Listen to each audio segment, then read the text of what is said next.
Ladies and gentlemen, welcome once again to Detroit by Night. The Motor City broke down. Now, we have two kindred being able to make it. After all, it is New Year's Day. Well, New Year's coming up. I hope everybody had a fantastic holiday. Unfortunately, we're still just coming into September at this point, after a few weeks past. But let's see if we can have some fun together, shall we? Because we are in a place of fun. Asylum. One of those fancy clubs that came out of LA. Kind of hitting the trend at this point and expanding out through the coast. And right now, well, everything's here to be discovered. Debauchery, drunkenness, some lewd dancing from here and over there, somewhere in Dark Kona. Maybe a little bit of snow flurries. Who knows? It's all on the table, so to speak. That's what it is for most people. Those who don't know, though, asylum means something very different. Asylum is known as a kindred club, a kind of bit of counterculture. And ever since it came out of Santa Monica, well, now it's just developed into a franchise. We have our dear friend Sebastian to thank you for that, who brought the club over to Detroit, currently going up against the Annex, one of the hottest clubs in Detroit. And right now we got something a little different coming along. That being said, private rooms are on offer. How about we introduce ourselves to the two kindred coming with us? One that's been here since the start, and one an old favorite who's decided to grace us with her presence. Let's start with the returning champion, shall we? Raven, how has it been? It's been an interesting time. Met up with the old crew. Found out some interesting info. Helped kill a kid. Nearly got totaled by an 18-wheeler. All that fun stuff that always used to happen when I ran with these guys. Well, can't say your days are dull, and your nights more so. Still, recently you've come back into the fold, meeting up with an old coterie who, let's be honest, you didn't exactly leave on the best of terms, especially having to, well, in your mind at least, I imagine, having to kill Project Juliet, a clear and present danger, despite the fact that the coterie were trying to deliver her to Baron Mason. Some would view that as a betrayal. It seemed like you just want to get stuff done, which might be helpful given the fact that your counterpoint right now is Mouse. But given the fact that you tend to hate absolutely everybody, I gotta wonder, what is it about Mouse? Of all the kindred in Detroit, why Mouse? Honestly, out of all the kindred in Detroit, Raven does have a bit of a soft spot for that little shit stain. He may not be quite as bad as the others. He may be redeemable. He's gotta try, for old time's sake. Aw, ain't that just dandy of you. So, you woke up early tonight. So what have you been doing on your way getting to Asylum, meet up with Mouse?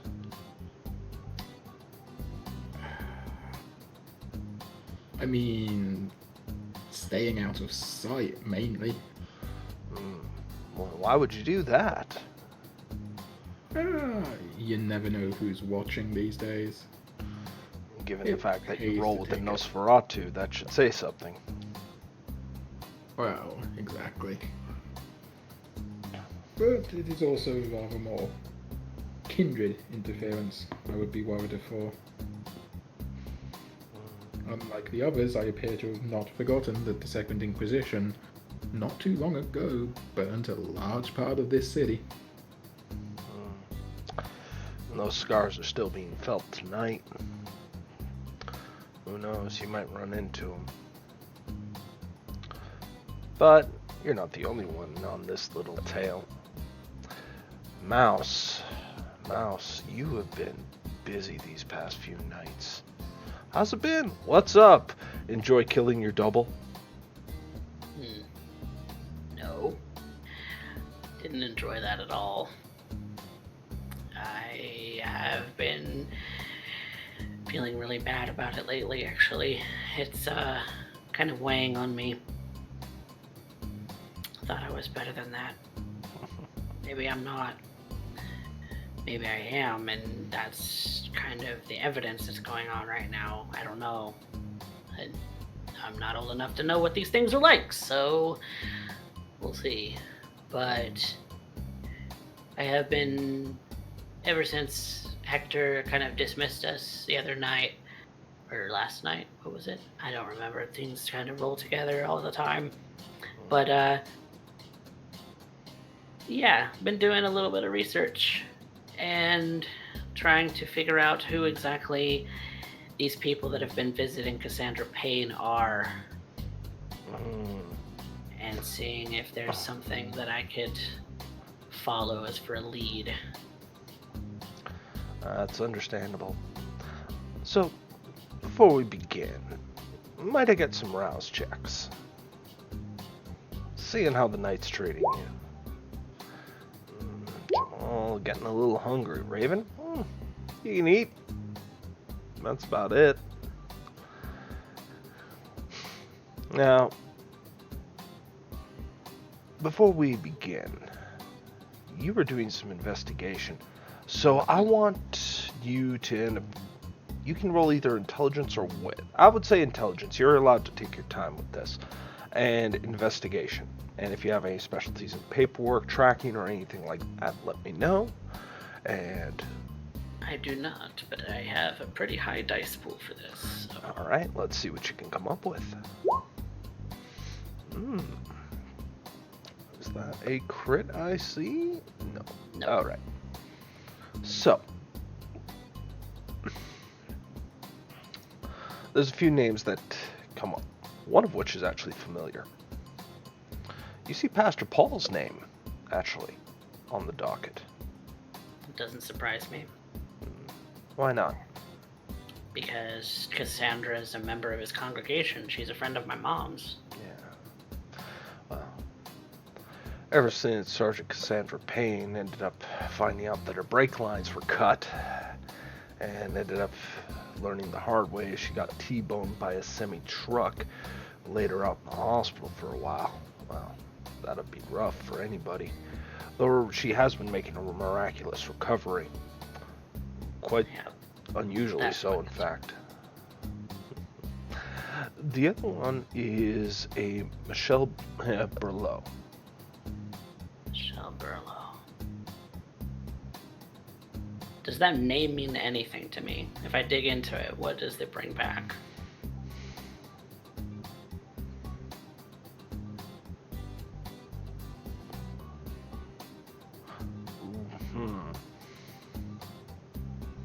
I'll give this one to you for free because you're well above. You remember a particular note you were supposed to drop off, actually given to you by Raven. I thought that was Nightmare, out of character. Oh, no. Okay, sorry. That was my fault. So many... Hard to keep track of all these little things. There we go. Then I apologize. Then, no, you do not have any ties towards that name. But if I dig into it, do I find anything useful? Nothing overly. You know that she's an activist. You know that she was very big into, especially animal rights, no-kill shelters, and that kind of stuff. That she has a bit of a record. You would also know third name, though doesn't bring up much. A Adam Eastman. Adam Eastman. Yeah. I'll have to do more research on that name too. Okay. But bringing over, you got the files with you, and after all, you don't want to leave Raven waiting. Now, you've been to Asylum long enough to end up knowing the little ins and outs. Of course, your host with the most, Sebastian, ends up making sure that you're able to, without having to strain yourself too hard, get to the elevator for the private rooms down below. Thankfully, this time, you don't have a particular kindred who might be reminiscent of a porcelain doll in the house right now. Certainly don't want to run into that douchebag. Quite. I don't like him. But you're able to get down below, and it's at this point you end up seeing Raven. You've had to take the morning to end up collecting papers and what have you. Raven has been waiting maybe 15 minutes. Raven, the music is surprisingly upbeat and just a little weird for the Detroit scene. But you imagine that's because it's coming from an out-of-towner. And that's when you end up seeing Mouse. He comes down the elevator into that large room. The couches are fresh leather in that wonderful dark red. You can end up seeing the private bar all stocked and loaded. A individual who is on staff is currently down there. You suspect him to be a ghoul, as this is supposed to be kindred only, but you're not 100% sure. Mouse, you do recognize him. He's the same man with the, he's the very trim individual, almost looks a little bit like a stake figure, a fade on the side of his head. He was here when Elysium was still about to open. So you know that he's definitely one of Sebastian's. The lighting is fairly dim, as to be expected, especially for what goes on down here. But you two seem to be, outside of the man himself, the only two down here, at least for now. A moment to reflect and remain on neutral ground, as I'm imagining your relationship is still a little bit rocky.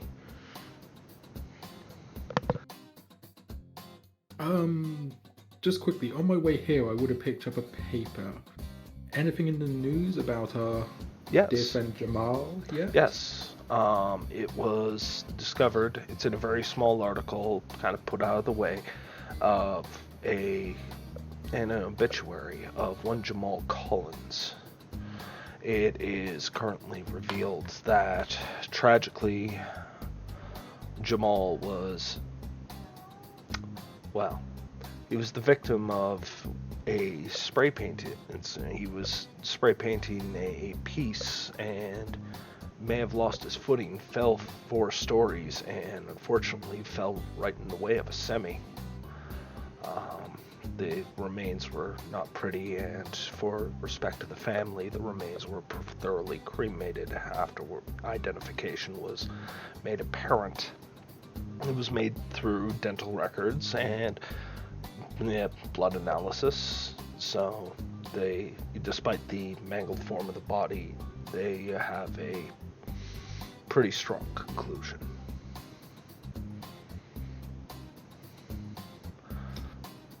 It doesn't say anything about the family, though. That's fine. When I see Mouse, I sort of wave the paper. Hey! Happy Death Day, kid! Sure. Cool.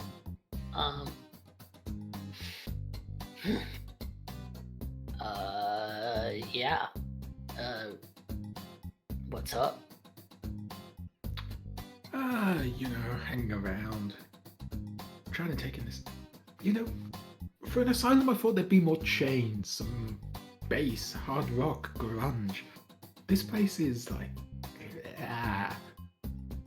it's too new, it's too shiny. I don't like it. Yeah, you always kind of struck me as more of a grunge person. I mean, given your aesthetic. Well, you know, I gotta keep some people happy. Seriously, did Seraph design this place? It's got his stink about it. No, the Sebastian. I don't think you've met him. Sebastian runs this place. Sebastian. I don't like him already. You probably wouldn't. He's kind of one of those that get under your skin, if that makes any sense. You mean he wears a suit? Yeah. I mean, Yeah, it's you're nice. right. No, I wouldn't like him. You can see that the bartender seems to look up for a second when that's mentioned, and then just goes back to cleaning the same glass he's been cleaning for the past 15 minutes. You can tell him I said that, mate. Yes, ma'am. God. When people say I'm the dog around here, I bet you'd bark if he asked. Whoop! He grins a little bit at you.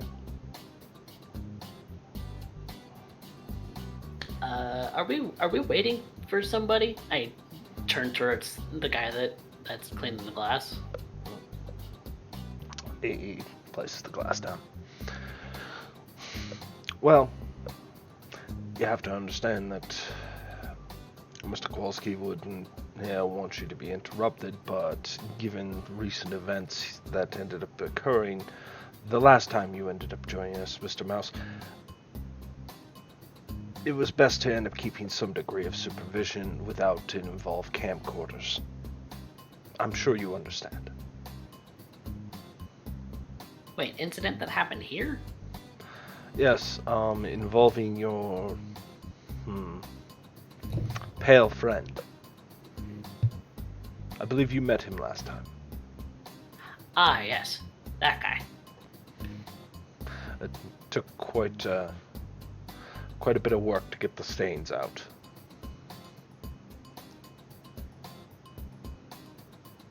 All right, Still, leave it at that. thank you very much, Mr. Mouse. And Miss Raven, Mrs. Miss will do. Miss Raven. Yeah. I'm sure Mr. Kowalski will end up coming down to end up making his presence here known soon enough. As you can imagine, with it being early evening, it's best to keep up appearances. I get that one all too well. That's fair enough.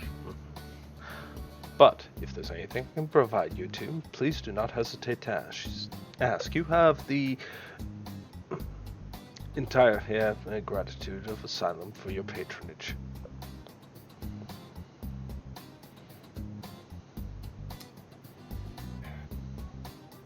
I do appreciate this establishment, obviously. He kind of looks to you, then looks back to Raven on what was just said not more than 5 minutes ago, and then looks back to you. I mean, he's got terrible taste. Don't trust anything he says. He just eyes her. I have terrible taste. You lived in a sewer. What do you freaking do? I mean, it was a nice sewer, but still, sewer. Can you blame me? Kind of just waves his hand in front of his face, his very disfigured face. Well, nevertheless, I would like to end up here. If there's anything you need, please don't hesitate to ask. Other than that, it's keeping up a beep beep. He takes a look at the sign and flips up a phone. Closes it. It appears the gentleman of the hour will be arriving shortly. Is there anything I can get you before he arrives? I think I'm alright. I'm fine, thank you. Fantastic. I'd rather you not end up eating the patrons. No, that's not gonna happen. That's what they all say. So, I keep a tighter leash on mine than other people, so. he kind of looks to Raven, and Raven, you don't need to roll an insight check. You can see him non-verbally say the exact same thing. That's what they all say. I just grin at him and see it's like, see, I'm smart enough not to make that promise, which tells you that I probably won't be needed. Of course, man. And he starts to approach the elevator, and you hear it coming down. It opens. No one's in it as he gets into the lift, and it takes a second before the doors close, and it starts to rise.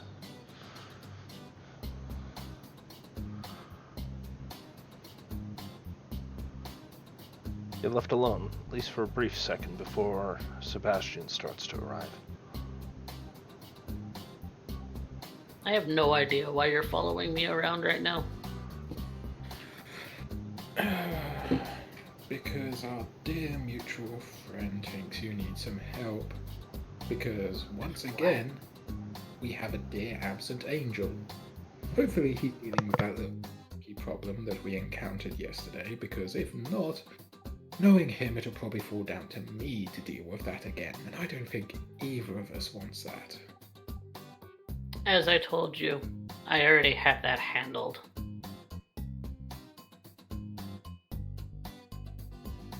You better, kid, because if not, I'm right here. I've already got leverage.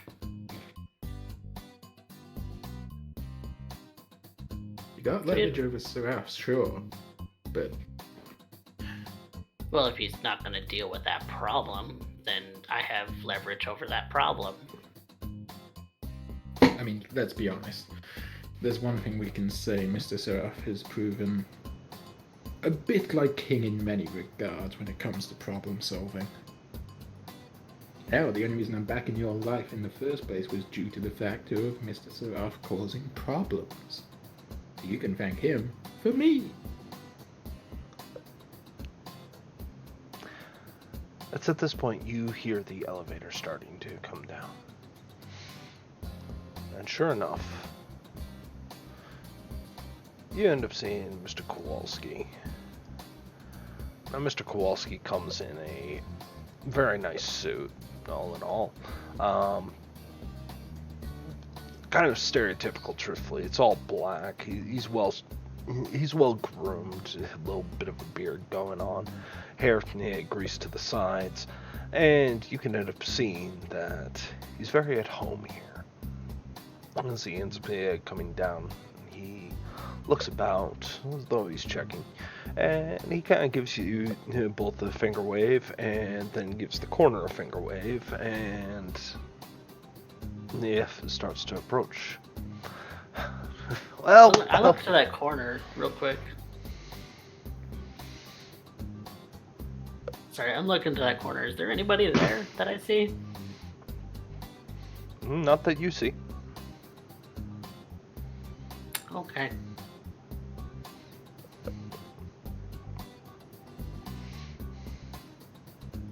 Mr. Kowalski. Well, Mouse, Sebastian in here, please. And the lovely lady. He starts to approach Raven and extends his hand. This is Raven. I would shake his hand but say, you must really not know me if you think I'm lovely and a lady. That makes you more appropriate for here. Yeah, my dear, more appropriate for here. He kind of clasps the top of your hand. He is amused by you. Did your Stoogie tell you what I thought about the place? Not to your liking, but to be fair, I don't have this place open for our liking. Can't keep it covered if you're going to end up staying in the Dark Ages.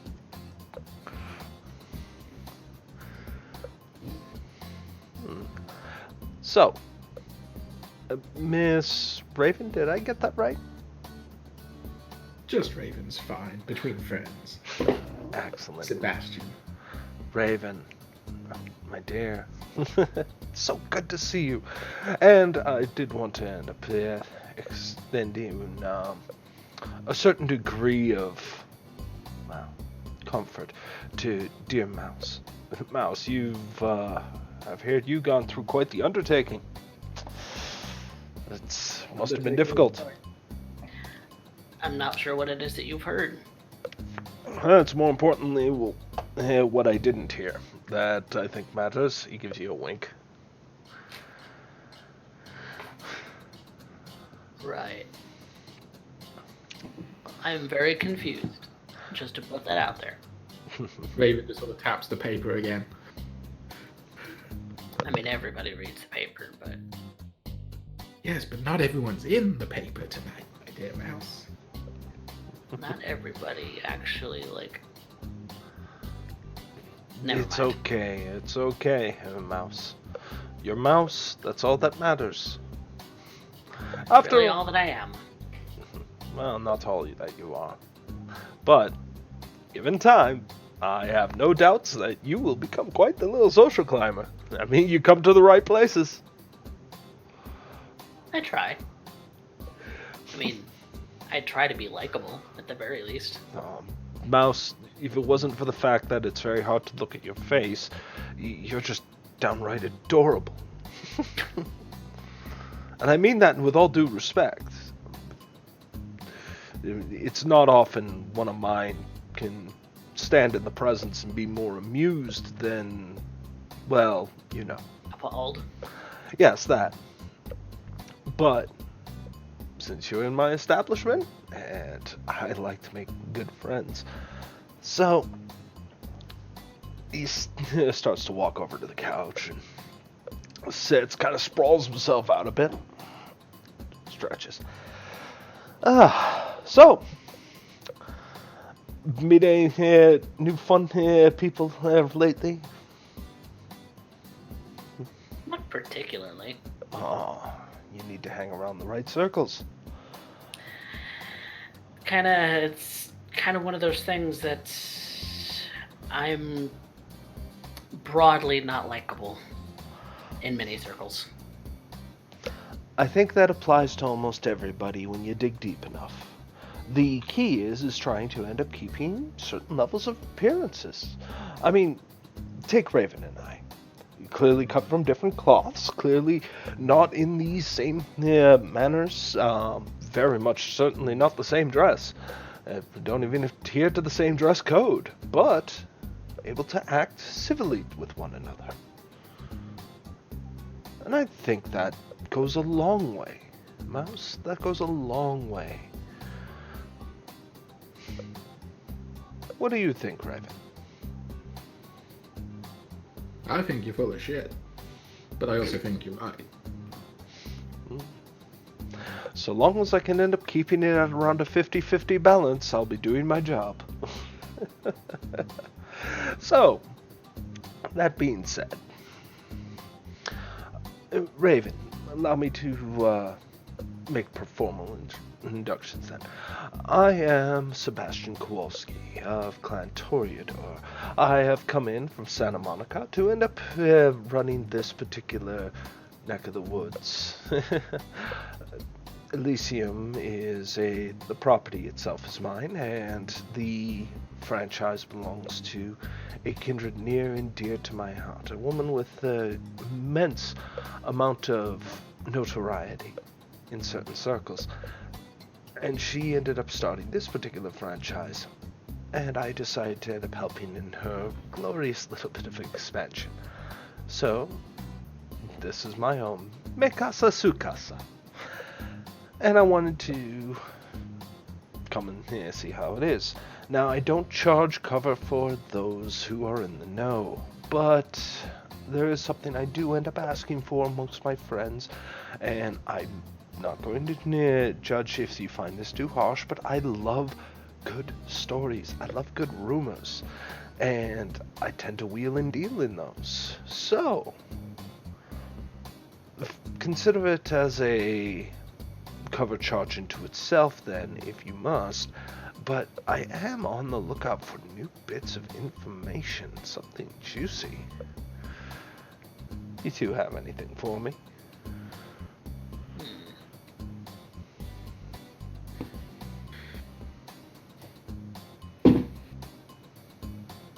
Mouse kind of looks to Raven. See if she'll talk first. See if she's got anything nice. Sadly, my recent activities have kept me more engaged with certain elements of kind than kindred, so I don't really have much gossip. Always good to stay close with the kind. Always good. It's just good survival tactic, yeah, cloaking yourself amongst them. Still,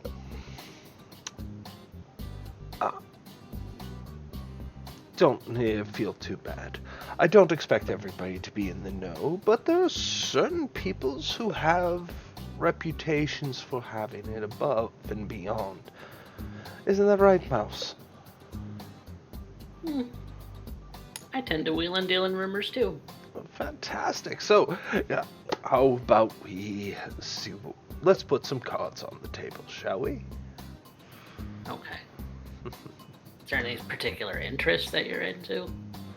Oh, everything's of interest to me, Mouse. I love seeing the bigger picture.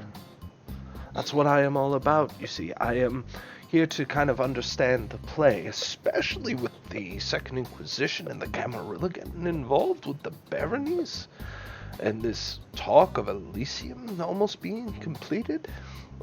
Well, I had to take a drive out there 2 nights ago just to end up seeing and how the construction was going, because the anticipation.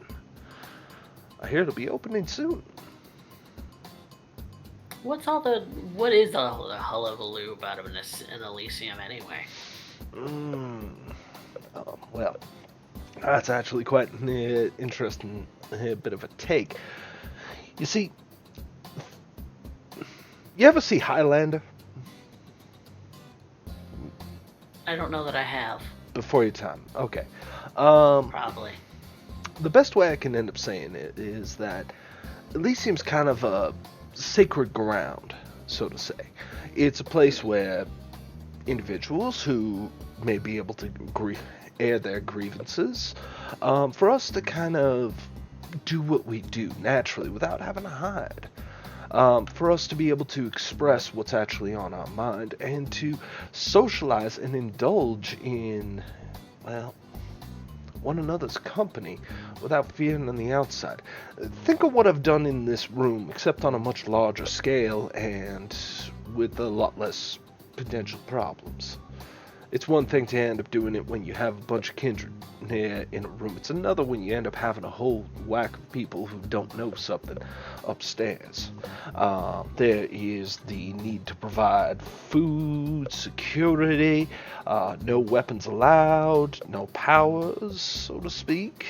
You know, though between you and I've seen more than my fair share of people trying to get away with such things. But it's considered in poor taste. Very much a place if you want to be the person to go to. If you want to be seen and you want to be heard, you go to Elysium. Because I had no real interest to go when Sarah first announced he was going to start building the location. But Smart move on that boy's part. Smart move. Puts him in ground level. That's true. I don't know. That seems like something I'd be interested in doing at this point. And I imagine you being able to do it without having to hide yourself would make it a little bit easier. Yeah. Okay. Well, I don't know how it's going to be in Detroit. Every city's been different.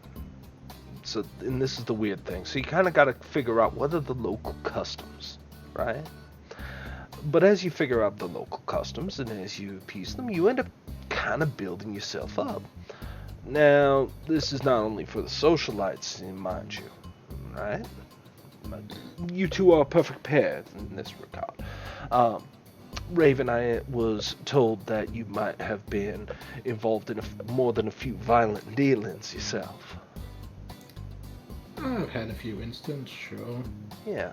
Well, Mouse, you see, brawlers tend not to be able to see the big picture, and oftentimes they need a guiding hand or someone to vouch for. Now, the ability to punch someone in the face is useful in particular circumstances, sometimes not so much in Elysium. That's where you need someone who can speak on your behalf, be able to socially joust with the rest of them, and be able to express a case that might fall on ears deafly. That's not to end taking away from Raven's appeal, but to simply end up saying that if you're better with the words, more people will hear you. It's quite the wonderful little bit of social lighting. That being said, the reason that makes it interesting for me is because with the Camarilla now being involved, that also means that they themselves can approach Elysium. And if you're wanting to be noticed, well, no better place to be. It is considered sacred ground, as it were. Only the people who run it can end up saying who can come, who can go, as far as who is actually able to walk out of there.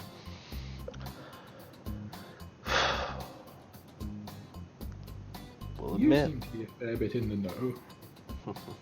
Well, that's what I do best, Raven. I talk to people. I make a place where people want to come, and where I might be able to express a certain degree of hospitality. It ends up helping people out when they know that when things are going rough, they'll find a place where they can drown their sorrows and find themselves at ease, or at the very least away from prying eyes. Nice sales pitch. But what I actually wanted to ask was, who is overall in charge of Elysium? I know our dear absent angel is building the place, but who's actually calling it? Well, you see, right now, near as I can figure, this technically qualifies as Creed's Elysium. It's fallen on her here near property, as close to the 3 bounds as she can get it without it becoming a problem. And it is her that is responsible for creating a appropriate keeper of Elysium. I guess the best way to think of keeper Elysium is the equivalent of a doorman.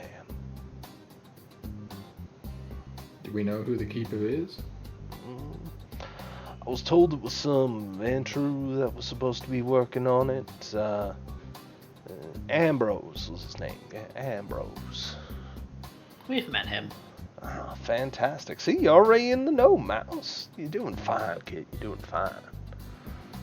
I know of people. I don't necessarily know a lot of people personally, though. Well, that might have to change. I have seen some of the you wouldn't think it. You wouldn't think it. But Gary Golden himself ended up having probably one of the most flamboyant personalities. That man would consume a room with his presence. And he was one of yours. Oh. Oh, yeah. Impeccably dressed. And it was a way of him greeting you.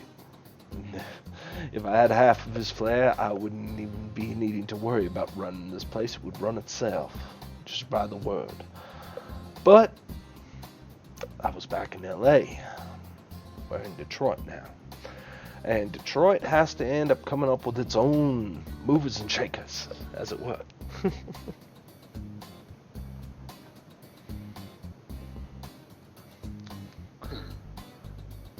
Now, You know, I wasn't really invited to Elysium, but the way you're describing it makes it sound mighty interesting. well, invitation is... well, I guess it depends on the city. I was told in some places it don't matter if you walk into Elysium. It didn't matter if you were thin blood, caitiff, or, well, let's just say that there's certain parties that are questionable. But if you walked in, it's neutral ground. No one touches you as long as you play within the rules. However, more than a few executions have also happened in Elysium. Everybody gathered together and watch a man get his head taken off because he managed to violate the rules. A really good way to end up setting up the rules and traditions, as it were.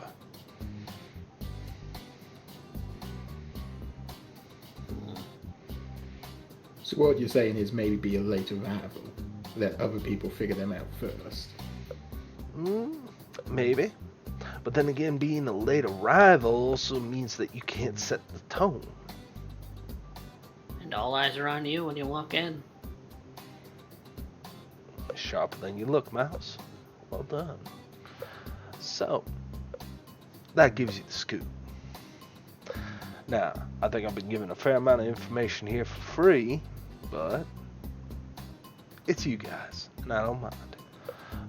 But you're gonna have to pass me something, Mouse. You can't leave a man dying of thirst. I'm trying to think about what it is that I know that you'd probably enjoy.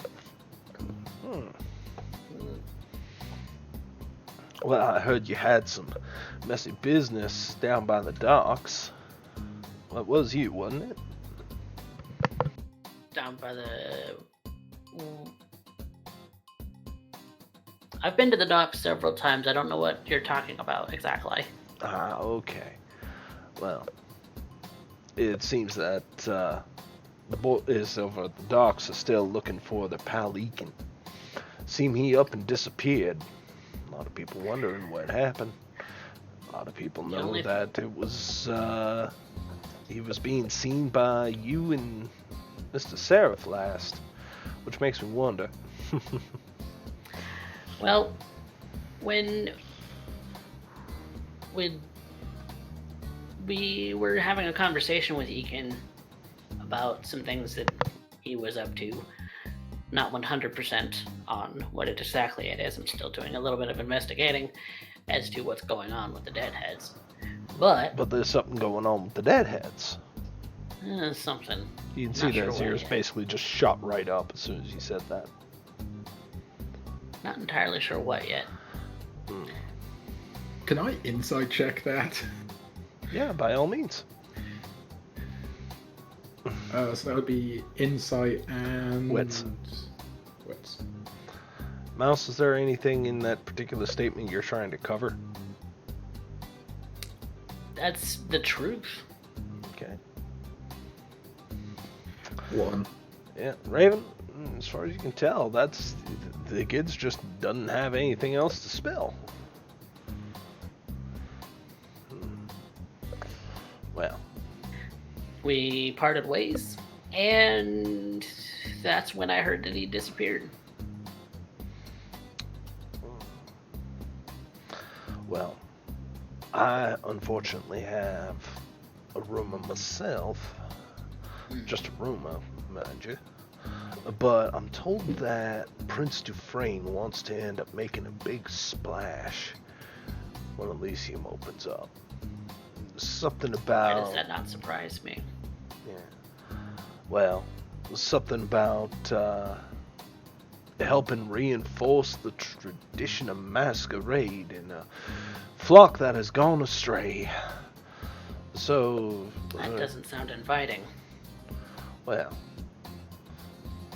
She ends up saying that there was a hiccup down in O'Shea. And unfortunately, it ends up meaning that they got a thin blood who may or may not know exactly what the hell they were doing, but suffice it to say, got a lot of interest peaking. Got a few other heads buzzing that we don't want looking our way. Kind of looks to Raven for a second. And you need someone to clean up the mess? Well, seems they already have. They're just gonna make an example out of the poor bastard at this point.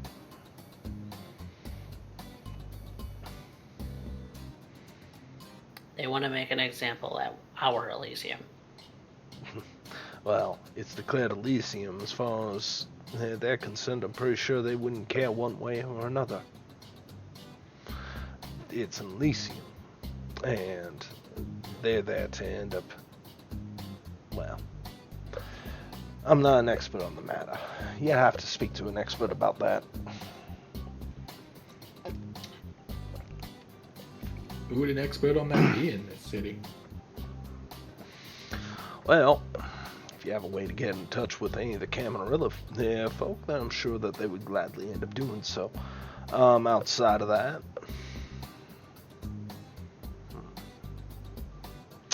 don't know many who would openly say they've ruled Cam for a while, especially in this day and age. You say you rolled Cam once, now you hear they might be coming back, you might be getting questioning allegiances situation. You know, you understand.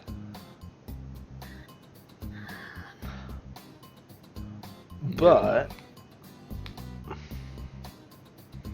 if I had to guess, he kind of looks around. What would you give for it?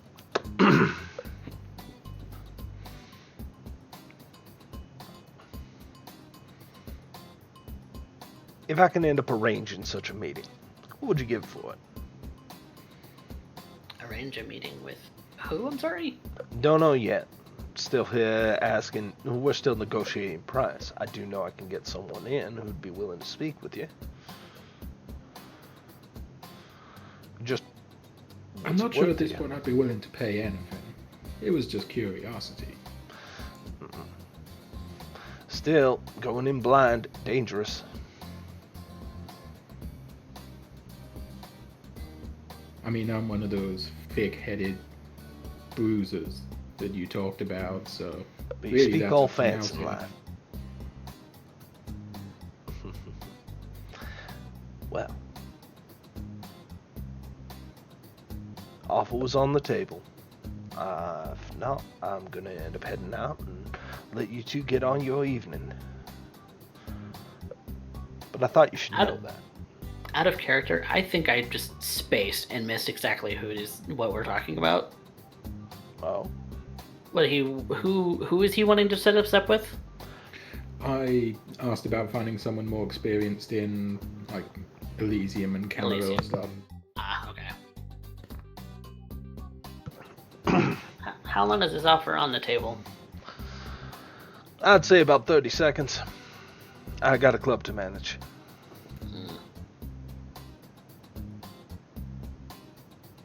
Okay. It's up to you, little mouse.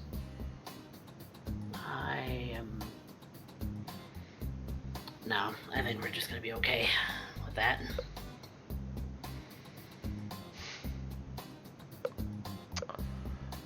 And here I thought we were getting places. Well, nevertheless. I'll send Rick back down here and have him finish up then. Wish you both a pleasant evening, and please do enjoy the hospitality of Asylum.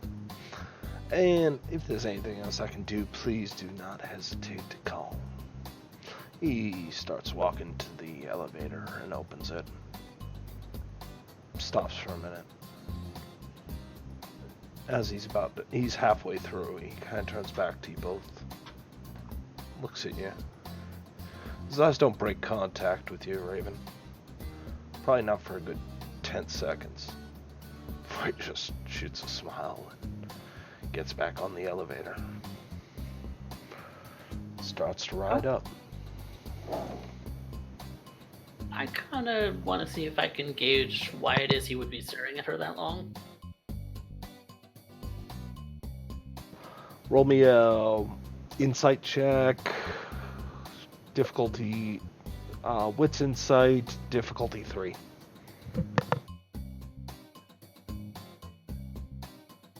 Nailed it. Yeah, you think about it for a second. You've done this routine a few times. Usually it's Rashad holding the door open for you, though. Okay. Figure this much. I think we're truly by ourselves at this point. Except he's probably got cameras and tabs all over this place. Well, we've searched it a couple times before and never really come up with anything, so... So, what do you want to do for the rest of the night, little mouse? I've got some investigating to do. Ooh, investigating. Fun. What we investigating?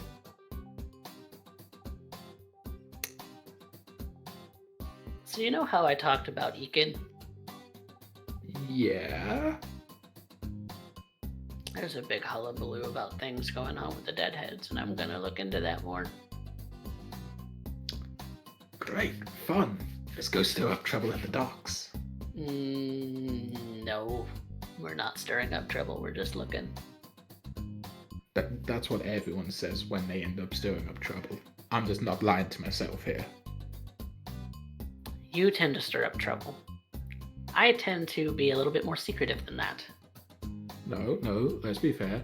I put an end to trouble. I'm not the one normally stirring it. Neither am I. Well then, if we both go along, there's going to be no chance of trouble, is there? I'm liking this plan.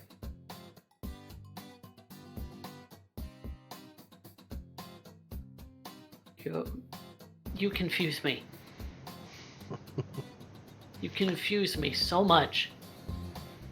Love you too, little mouse. No, you don't. Oh, I'm wounded. You don't.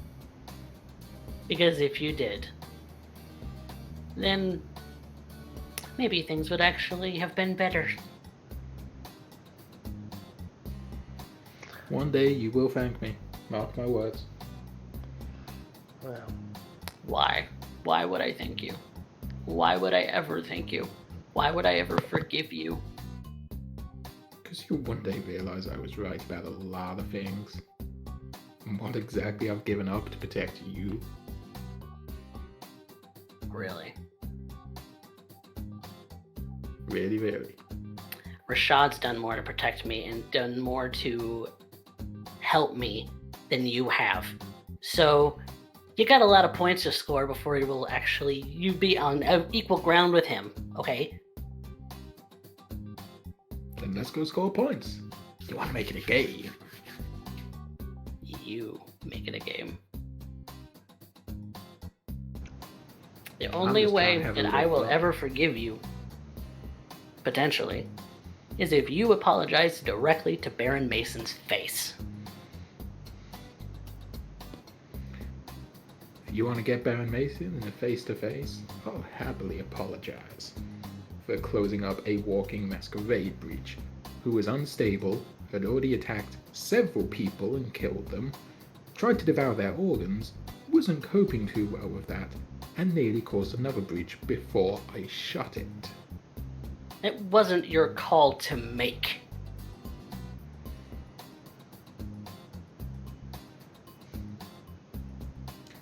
Really? It wasn't my call to make. It was Baron Mason's call to make, and you know it. No. It was your call to make, and you passed the buck, little mouse.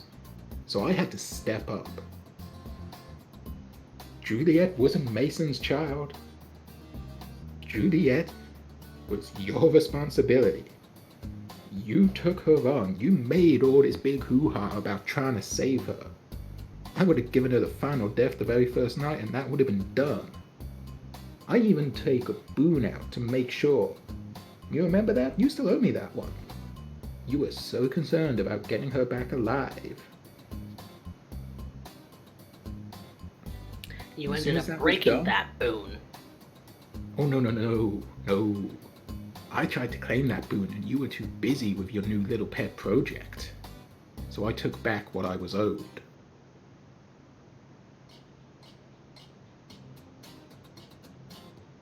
Fuck you. Any day of the week, little mouse. Any day of the week. So what do you know? So, I'm curious. You're an animal rights activist, right? I've been known to break into a few labs in my time. Does the name Michelle Burlew mean anything to you? Not a sausage. What? Not a sausage. No. Not a sausage. Okay. That was a phrase I did not. I want to insight check that.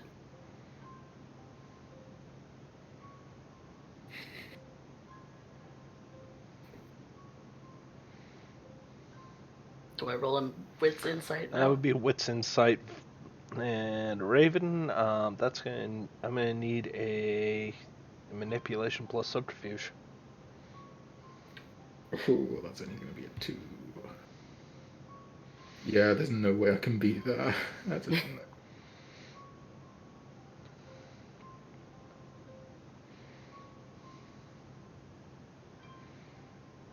Well, at least it's not a critical failure. Mouse, she's too quick. She didn't even give it a second thought. It was just, nope. Didn't even have to think about it, huh? That's your first response in response to that, huh?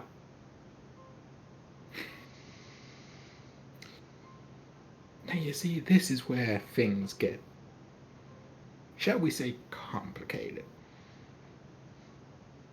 Of course it does, because everything's complicated. True enough.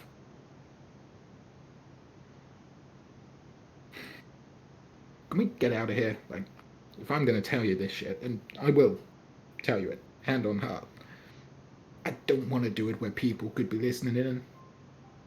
Fair enough. Knowing Kowalski, it wouldn't surprise me if he made a big show of standing at the elevator while that guy stayed in the room. Sort of thing I'd expect from, you or Nightmare, so I wouldn't put it past him. Probably me more so than Nightmare, really. I'm a sneaky little bitch. That you are, little mouse. It takes a little bit. Mouse, Raven, you end up leaving Asylum. And maybe head out a little bit. It's not Find someplace kind of private, yeah. Yeah. And as you kind of start walking the back alleys just outside of Elysium, maybe getting some distance, finding a place for yourself.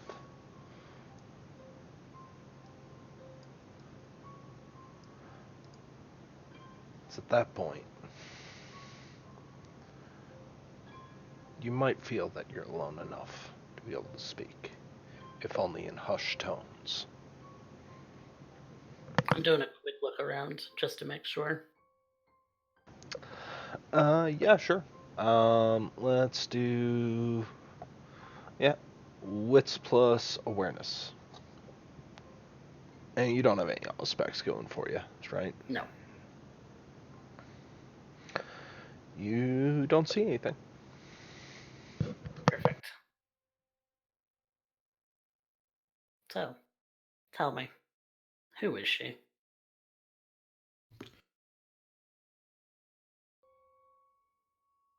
She was my girlfriend. The one that you lost during all of this hullabaloo, right? Yeah, the one that I really The one you were needed complaining help about with. yesterday? Yeah. The one that I really needed help with, and guess what? Coterie wasn't there for me to help with that because they were too busy with their own little shits.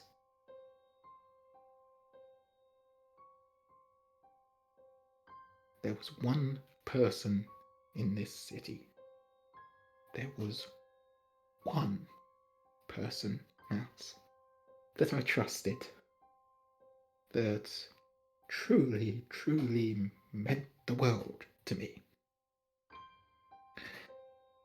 That very first night when we met up, and you know how I went to the club and there was that incident? Mm. I was there for Michelle. I was trying so hard to keep one bit of this world normal. And then a freak lost his cool and chucked someone across the dance floor. And I had to make the call. Do I put the coterie first, or do I put my girlfriend first? And I chose you. And that's how I got into a car crash, rather than running out of there. She was concerned, she was shocked, I was acting weird. So I had to give her placations. All I wanted was some help. Because by the time we realized what was happening, the fucking FBI were watching her. I Probably couldn't get more in than to watching talk to her her. at this point.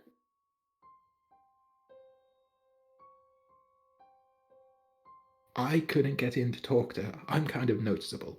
Bright pink hair and all. But say someone who could slip in invisible and drop off a letter, not that hard, it would have been a little boon. But no, didn't have time for that. We were too busy dealing with the fucking cannibal. It kind of took precedence. Everything took precedence. The reason I came back and the reason I demanded the boon was because it wasn't the first time I'd asked for help. I don't remember you telling me any of this when you were talking about Juliet. No, I was trying to keep it subtle, for exactly the same reason that you've just had to fucking die. It's a little thing called a masquerade breach. I don't want people fucking knowing my relations in this city.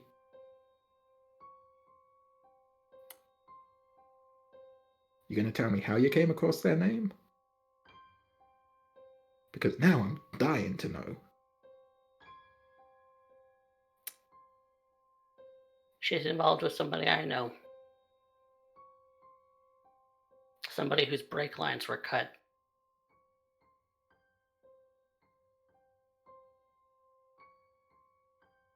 And also involved with the FBI, the Second Inquisition.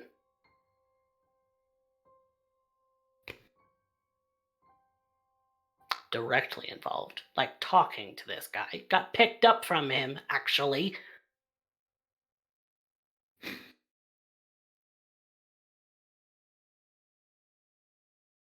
Great. Fucking great. Ain't this a bunch of happy fucking families?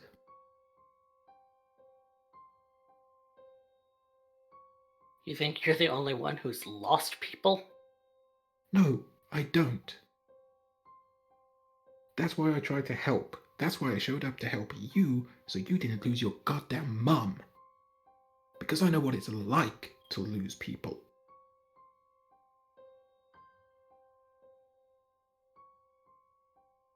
I may as well have lost her the day I got embraced. Yeah, well, she's just had to lose you twice, so I think she got the short end of that stick.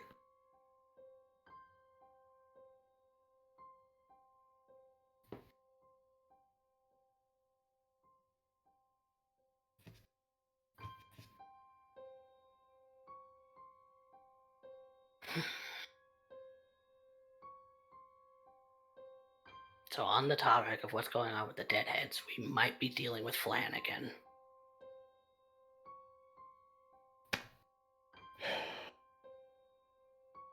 Never rains, but it fucking pours.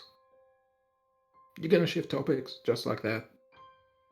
You're just happy to drop it there. I don't know what more you want me to say about that, Raven. I'm asking you what you want me to say. I'm fucking bad at words. So, you're asking the wrong person about what exactly we should continue this conversation to do. So why don't we just do something while you're here? Make yourself useful. Fine. Let's go prove to the little mouse that I'm actually competent.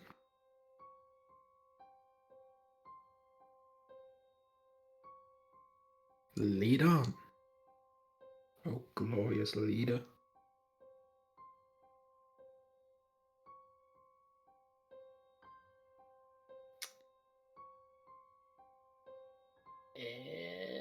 And so I start heading towards the docks.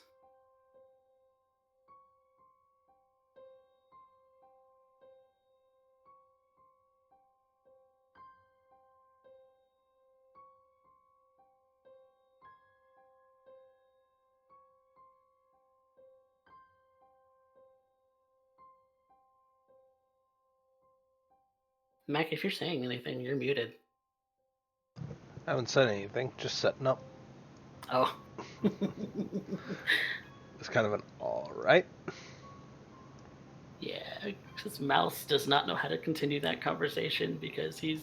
How are you getting there, if you don't mind me asking? I'm assuming we're walking most of the way. It's probably going to take forever, but. It's gonna take at least an hour and a half, minimum. It's a long walk. Getting to the pier is, well, let's just say it unto itself, you can be grateful that you really don't run out of stamina for running, as you can't really get out of breath. But as you start to approach, the smell of salt water, pardon this, naturally, yeah, it would be. You end up getting this feeling, this cooling sensation. And there's always that smell. There's always that smell of the docks that includes water and rust, old concrete, motor oil. You start to end up, you take a little ways in order to end up avoiding any of the wrong places, so to speak. And you start to end up getting towards the waterfront. Mouse, is there a particular location in the piers you're looking around for? I am looking particularly for Coulter. How would you get in touch with him? I don't know, because the last person to get in touch with him that I got through was through Beacon. So I suppose I'm awkwardly, silently just watching and waiting to see if I see him for the moment. Roll me a resolve plus investigation. Difficulty's going to be 4.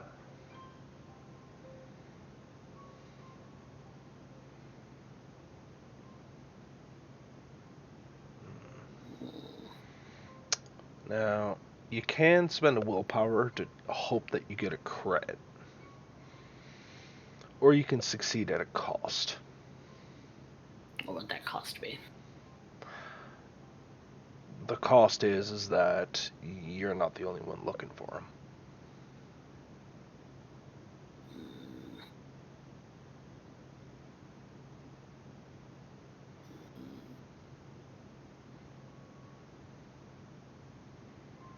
No, I'm not going to take the cost. I'm going to try a willpower. Okay. 1 in 10. Yeah.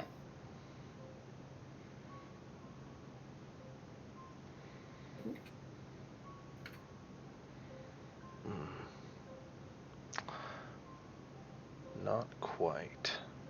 Mm-mm. Raven, Mouse, you're not sure what Mouse is doing. He is wandering from one street to another. Seems to be going near this old factory, this warehouse, starts walking along the docks. Yeah, this is burning moonlight at this point. You actually know what you're looking for, or we just taking a lovely little stroll? Well, I don't have direct contact for the person that I'm looking for. And so I'm just kind of seeing if I spot him. But Oh, great. That's such an amazing plan. okay, what's your idea?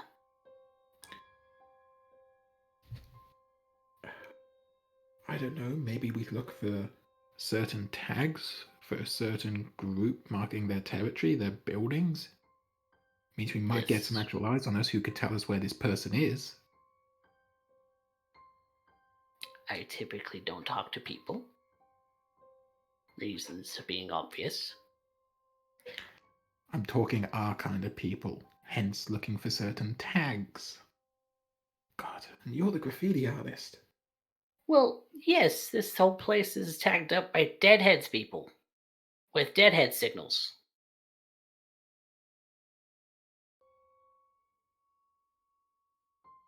I don't think there's distinguishing coteries markings or distinguishing people markings. But if we Really? find a deadhead, they can hopefully tell us where this guy is, or where his normal haunts are.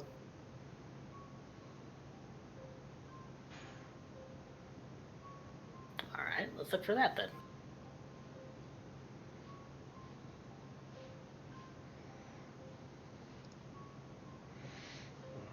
Okay. Roll me a wits plus streetwise +1 because Raven's now assisting you. She knows what she's looking for.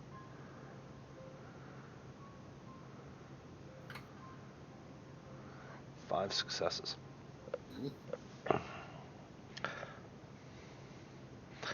It's definitely all of it is deadhead territory. That's not particularly difficult. Tags of the bridge, signs. You continue to end up going about and you follow. And as you do so, you see this one particular wall. It's on one of the warehouses, and you see the sign for the deadheads, most certainly. The weird part is that there is this place right beside it that is painted over several times. And the paint is fairly fresh, probably not more than maybe 2, maybe 3 nights.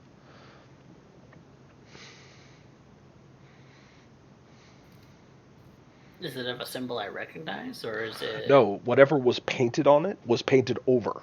And it looks like this has happened several times. So you get the impression that somebody's spray paints something on there, and then when its use is done, it's covered up. I think we found ourselves a little territorial dispute.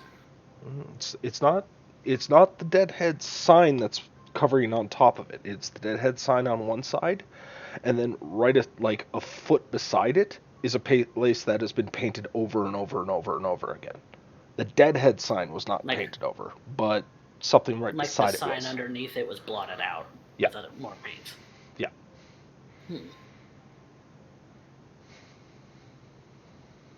Is this place recognized? Do I recognize this place as the place where Coulter and his sire were holed up when he was recovering? No, this is not the place. But you do know, like, you're familiar enough to know that if you're here trying to get somebody's attention, you have to make some kind of mark. What you paint there is what's going to tell them what the intent. And it's just a matter of figuring out if somebody's actually going to listen or respond. I am going to take the can of spray paint out of my bag. Okay. And I'm basically painting Mickey Mouse ears in a blank spot.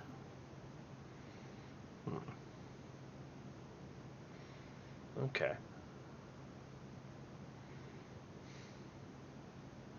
To see if somebody understands that as someone named Mouse is looking for them. Maybe. To get in contact. I've never really used that before, but... Any other... go ahead. As he's playing this tag, I'm going to keep an eye out. Is anyone watching or taking note? Roll me a wits awareness.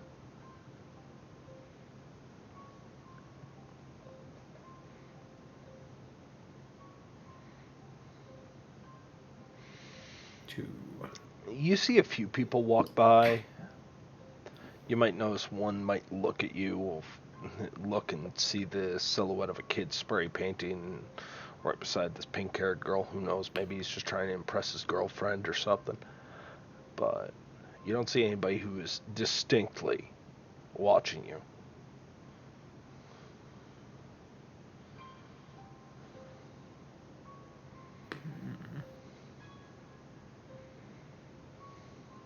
Well, that's really the best that I can do at this point.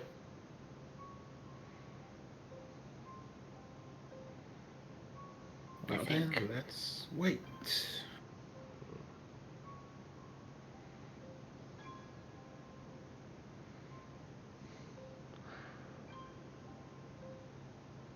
You wait 5 minutes, 10 minutes, 15, 20. That's when Mouse kind of just pipes up and says, "I'm sorry about your girlfriend."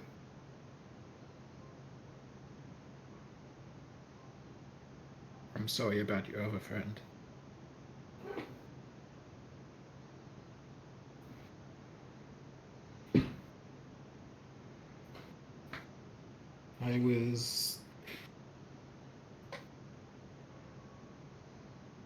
I was angry. I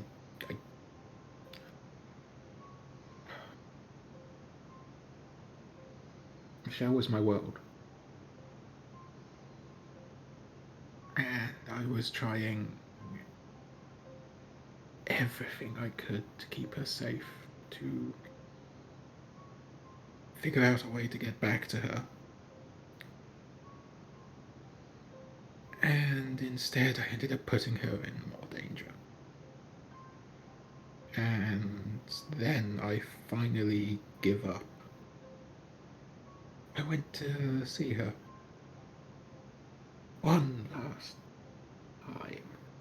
I wouldn't lie to you, Mouse. I was ready to die by that point. Ready to face the sunset. That's kind of what I was hoping would happen when I faced you guys. Part of me was hoping that you guys were strong enough to actually put me in the fucking ground. And then I went there and I saw them. You're a kid. I won't be descriptive. Getting it on. And it just made me mad. Here was the woman I loved. Loved beyond my life.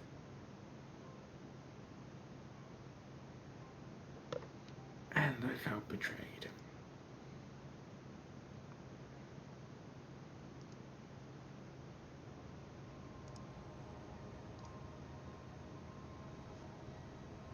Worse, I was betrayed by her to the very people I was trying to keep her safe from.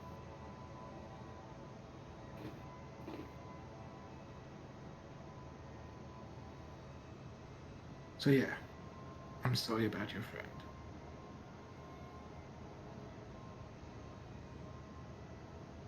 You kind of understand that that's kind of how I feel right now, too.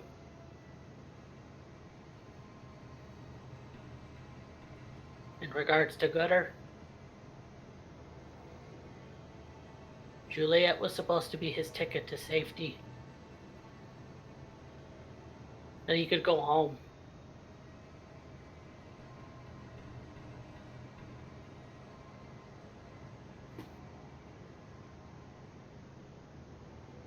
Can I be blunt in the nicest possible way, Mouse?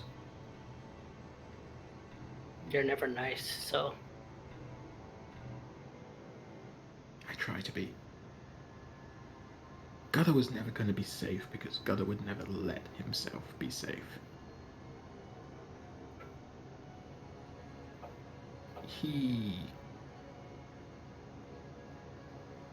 might have thought he wanted it, but give it a year, a decade, hell, knowing him maybe even a few months,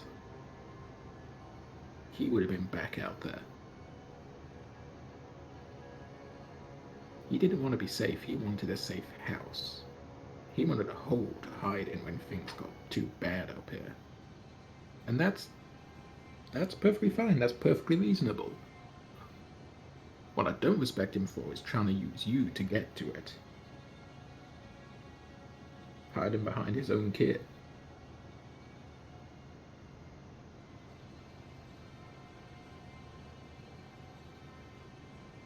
I still had to try. Oh, I know.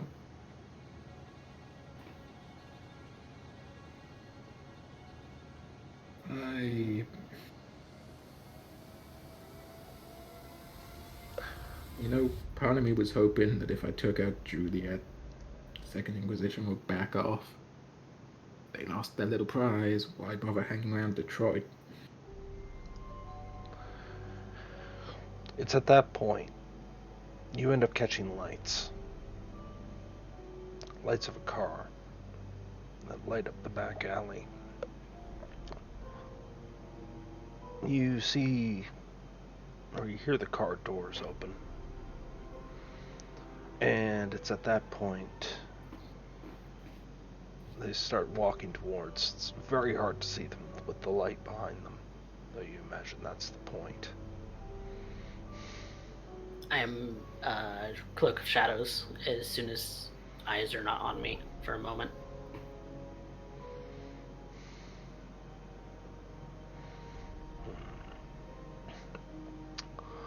Would you be able to roll me... Let's do Dex plus Stealth. Difficulty is going to be 2. Would my Urban Outdoors count for this? Yes, please. Okay. So you managed to find a little bit of cover when that happens. Raven, what are you doing? You staying put? I'm gonna try and duck out the way slightly so I'm not like brightly lit in the middle of the alley, but I'm not necessarily trying to hide either. Can I see like the silhouette of the people? Are we talking? Yeah, you can see the silhouettes, but not all that clearly. Obviously, to look at them, you're basically staring into headlights.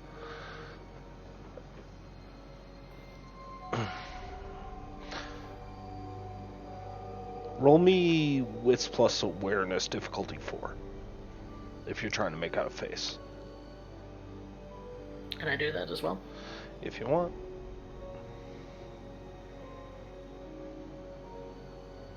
Nope.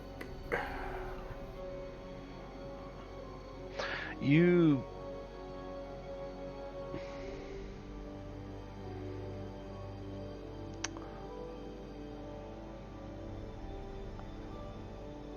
end up finding that there's 3 figures.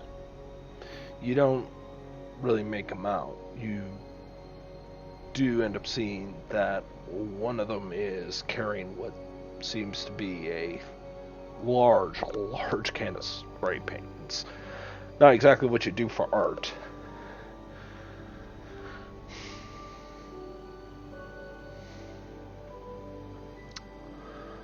Come on out, Mouse. Wanted to talk. We're here now.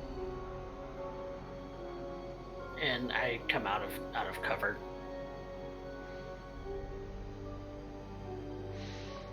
You start walking forward. Just you?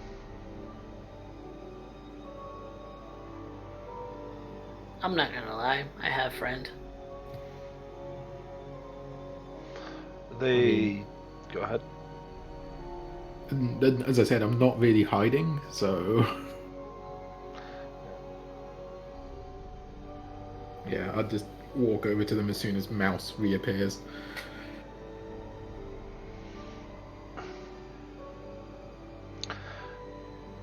It's at that point the figure kind of turns. It's a female voice. Her hair's a little poofy. Might be an afro. And seems to nod to one of the others who steps forward enough to end up throwing something. It looks like two small bags, but they land with slight rattle.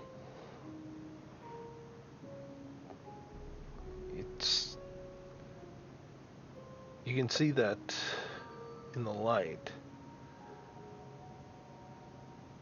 They're balaclavas with bits of fabric over the eyes and mouth. And inside them, just slightly slit out, a little bit of silver.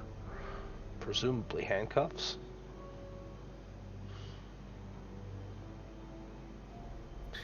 We ain't got all night. Mouse, you have the kinkiest friends. I mean, I wasn't assuming this.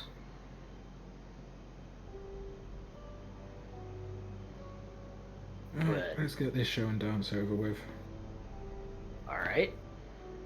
Raven will pick up the handcuffs. Are they just like normal handcuffs? Yeah. And Put them on. And then, like, put them on hands in front, I will also emphasize. I'll do the And then same. sort of- I'm saving us time. We've already burned Moonlight. Do you want to talk to this guy or not? I do want to talk to this guy. I'm doing the same. I'm putting the cuffs on, hands forward. I pull the balaclava up over so it's sort of resting on like forehead level, like a beanie would, and I'm like, one's in the trunk, in the back. Come on, where do you want? It's as you both place the balaclava on, you can hear the stretching of duct tape. It's wrapped tight around the neck and once or twice across the face very quickly. You're both grabbed and started to be hauled. You can feel your head being forced under, and you're pushed onto seats. And there's somebody who ends up here closing right beside you. Mouse, there's something heavy steel. Raven, you can smell gunpowder. A used firearm. Maybe several. So you agreed on a safe word, right, Mouse? Is it pineapple? A lot of people choose pineapple. Sure. I'm not sure what you're referencing, but okay.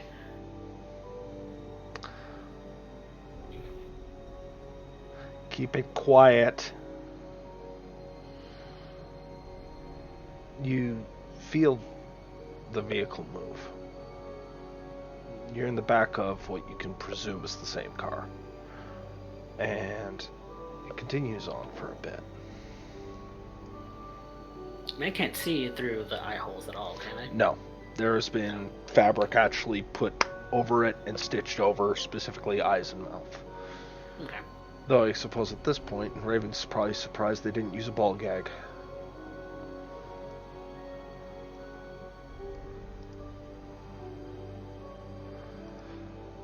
You're shipped out. It probably takes about an hour. You are walking down stairs. You are going through corridors. You're not sure where you're in. You don't even remember a door opening. Eventually, you are guided to a pair of seats. I'm listening intently to everything. Please roll me a resolve plus awareness.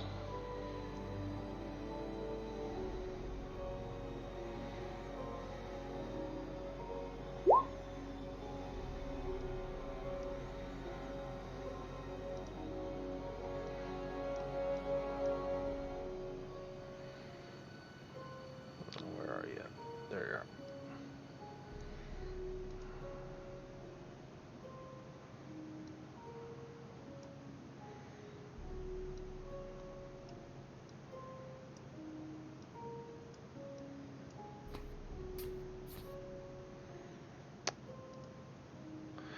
Okay, Mouse.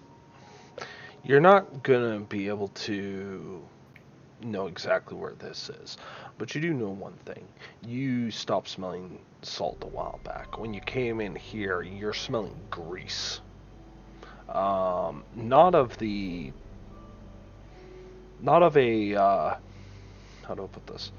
An industrial nature. More like maybe a fast food, a hole in the ground, something like that. Like cooking oil? Yeah, cooking oil, and yeah, it's kind of weird. Eventually, you find your handcuffs being chained down to chairs, specifically to make sure that you don't get up. You're pretty sure that they seem to be a little bit paranoid. It's at this point your faces are unmasked, and you see three individuals. Two of them, I believe you both already know. One Tyler Green and one Miss Cross. The third one's Raven and Nightmare, no? Right, you have not been, you weren't there for that episode. Nope. So, Raven, you definitely know these two. Mouse, you have no idea who these are in the room. You do know that you've met Cross and Tyler well enough to know that it's not often they stand at attention, but that's exactly what they're doing. And the third figure seems to be doing so as well, out the corner of your eye when you look around. Takes a second before you end up looking to the side and you see a door opening that says employees only. It's a large man who keeps his hair cut relatively short, maybe something out of the 40s, maybe older. And you see him coming out in a white dress shirt, and he's dragging behind him a large suitcase. And you hear the rustling of metal in it when he drops it. And this individual looks at you too. Well now. Here I had to think that was I gonna have to start looking for you. Mr. Mouse, I don't believe we had the privilege. I don't think we have.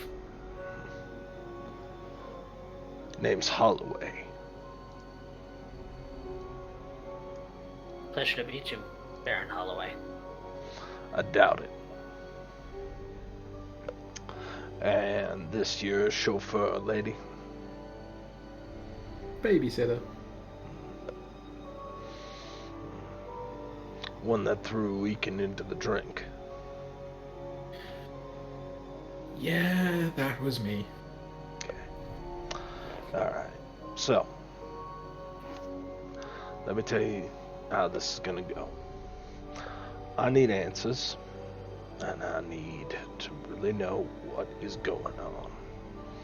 I don't like my crew going missing, and the only reason we're having this discussion is because Mouse, as far as I know, you were one of the last few that, well, saw him alive, so to speak. Honestly, I kind of was saving the other chair for Mr. Seraph, but we'll make do. Get comfortable. It might be a long couple of nights.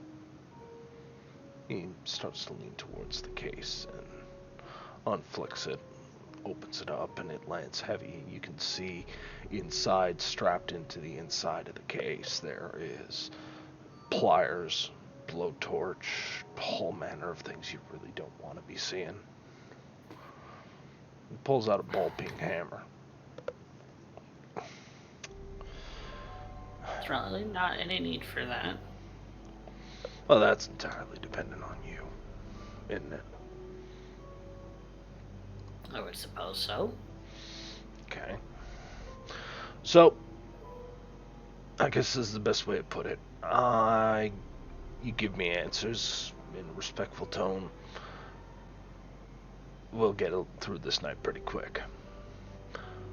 If I get answers I don't like or don't add up, I start asking questions in a more direct manner.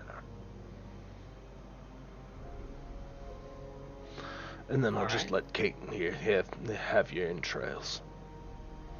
She's getting a little peckish. Kind of want to keep those inside me. I'm willing to cooperate. Fantastic. Now,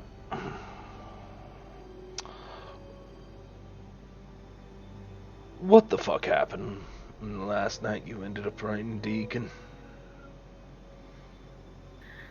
So running into Eakin, we were doing some investigating. And we're asking him some questions. We parted ways, and that's when he disappeared. That's the last I saw of him. He bangs the ball-peen hammer on the steel table at your side. You can hear the reverberation like he's testing the weight, and you notice that he managed to put it in almost a good quarter of an inch in. And he ain't even getting warmed up yet. You're gonna have to do a lot better than that, Mouse. Or you're not taking me seriously. What do you know about his side gig?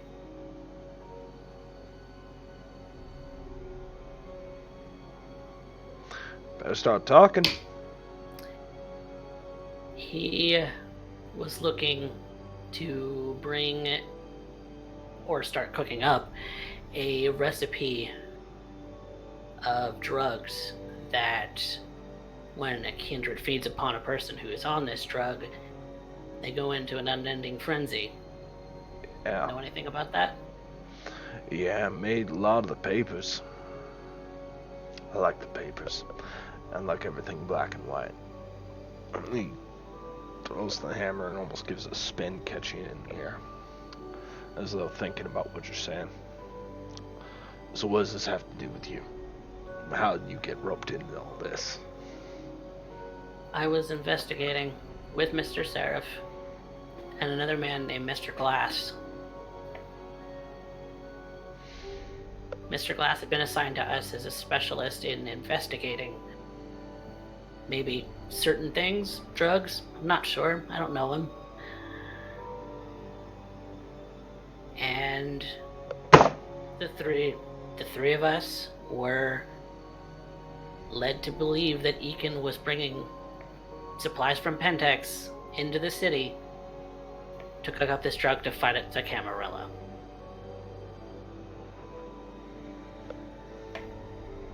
That's all I know. He looks to Raven. What about you, sweetheart? I mean, last time I saw him was weeks ago. Literally the time I dropped him into the drink. I only joined back up with this little one last night, and I'll be honest, I'm already starting to regret that decision. Yeah, well, can't always choose the company you keep.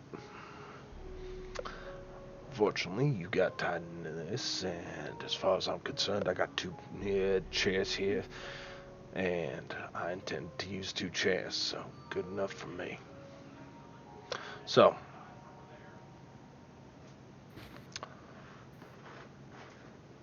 you gotta have a reason to come into my territory, Mouse. You're starting to make it sound like as if you can come in here whenever you want without an invitation. I was wanting to make sure that this drug was put an end to, because we had done so originally when it was floating around in Fitzgerald. We wanted to make sure that everything with it was destroyed. Right. Because the last thing that we need is frenzying Kindred in an already shaky situation. I don't know. Seems pretty clear-cut to me. End up here letting the Cam have a bite or two. Let them go off the rails. Second Inquisition deals with it. Call it a night. Seems pretty clear-cut to me. But the Second Inquisition's not going to stop at the Camarilla. They're not going to discriminate. Don't give a shit. Man just turns and let's see on who is left. See, the difference between yours and mine, is that we actually give a shit about each other. If I didn't give a shit about Ekin, I wouldn't go to all this trouble. If I didn't give a shit about this city, I wouldn't be talking to you. See, the thing is, that's the funny thing is, Mouse, you don't give a shit. Not about this city. No, that's a moral high ground. That's all that is. And guess what? The second that tilts the other way, then you'll be jumping the shit. See, I know jumpers when I see them. You're one of them. You seem to know quite a lot about me. Assume a lot of things about me, actually. You weren't there when Ekin and I were nearly downed a Camarilla brawler.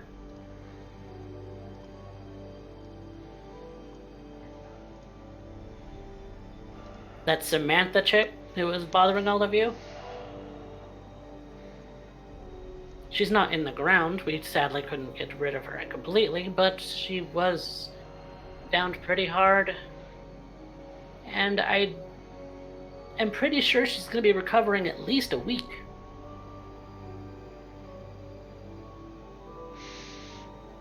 You can see there's a part of him that is seriously considering beating you to death with that hammer right now. Mouse, can I just hype up here to help our dear Baron? In your description, at no point did you mention that you and Ekin went and tussled with some Camarilla. That may be related to his disappearance. Kind of important info you skipped over in that very brief description of your meeting there. I kind of suspected, but I don't have any proof. Proof don't matter at this point. Mouse, we just need to tell him everything.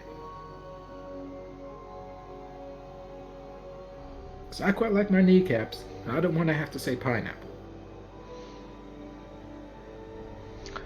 Baron Holloway looks to you, Raven.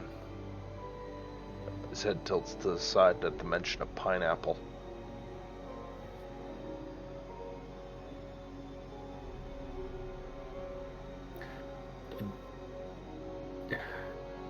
Joke from earlier, I make jokes when I get nervous. I mean, you had us duct taped, gagged, hooded. I asked for a safe word.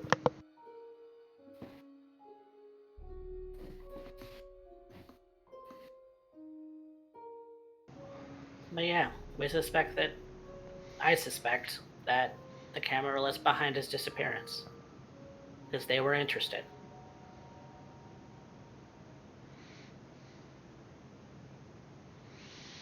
Okay. Suppose you're right. And suppose I go along with this idea of yours. Okay. You came here asking about Flan. Right? You came here with something in mind, I'm sure. And right now, I'm not getting a lot of answers to the one question that matters to me right now. Where the fuck's Ekin? Last I saw, as we were driving by, his car was on fire.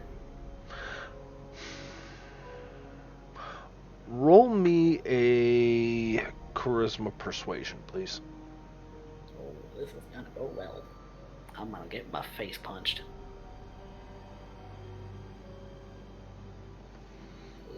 Nope. I'm not a very persuasive person.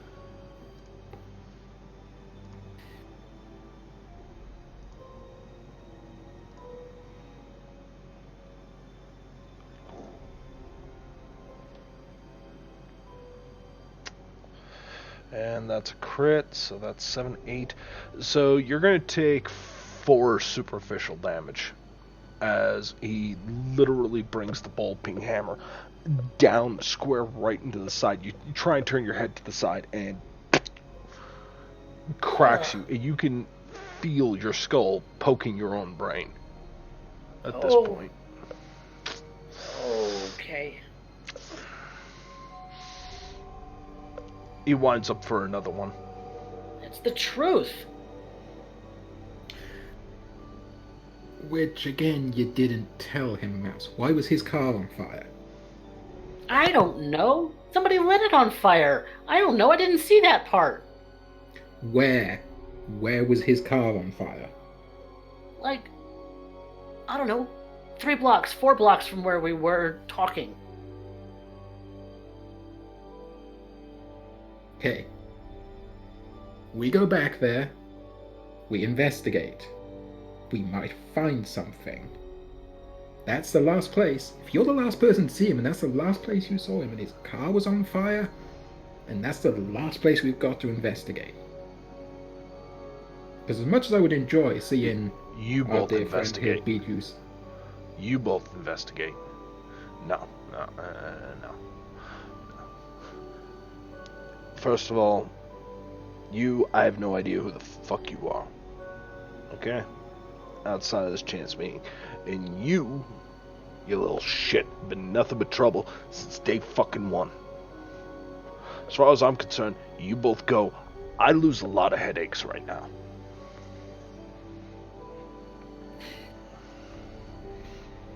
He reaches down into the case and he pulls out the butane or the propane torch, places it on the desk.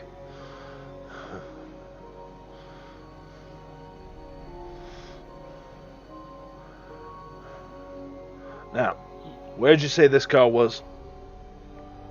He clicks and it goes off, and you all feel like you can even see Piper and Green kind of take a step back the second that it goes on. Blue flame is shooting out of this thing. The only two to not move is Cross and Baron Holloway. And I tell him exactly where it was.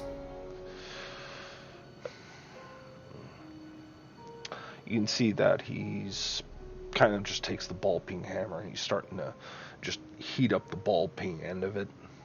You can see that it's starting to discolor. He's just staring at it.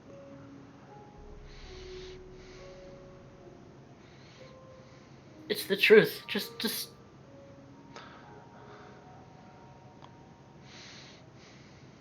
Raven, right? yeah. You seem to have a lot of an instinct for asking questions. So what do you think the question I want answered right now out of that kid is?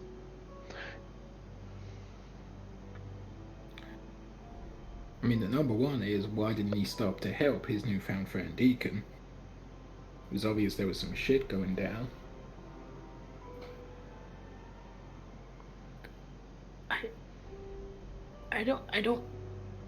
I wasn't gonna go near a burning car. I don't have the stomach for that. Then why the fuck were you embraced? What? I don't even know, okay?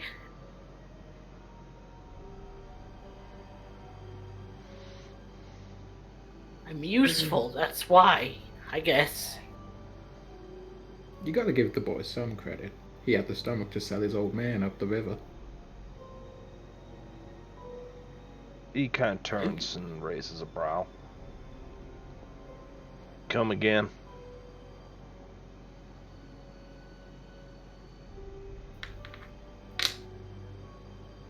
Our dear friend Mouse here was in a pinch, and so he did what was necessary. He sold out his old man. Well, more his old man sold himself out.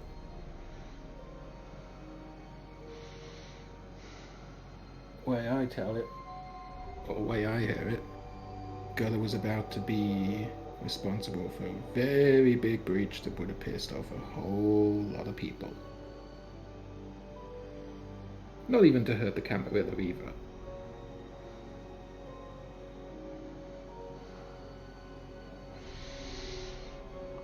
It's at this point he pulls the ball peen hammer out. You can see that there's a bit of smoldering on the wooden handle, and the head of the ball-peen hammer starts to glow. It's not a bright red, but it's definitely glowing. Starts walking back towards you two.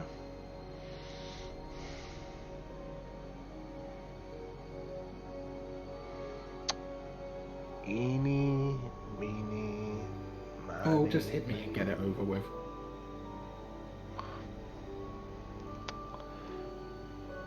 Well, What? Okay.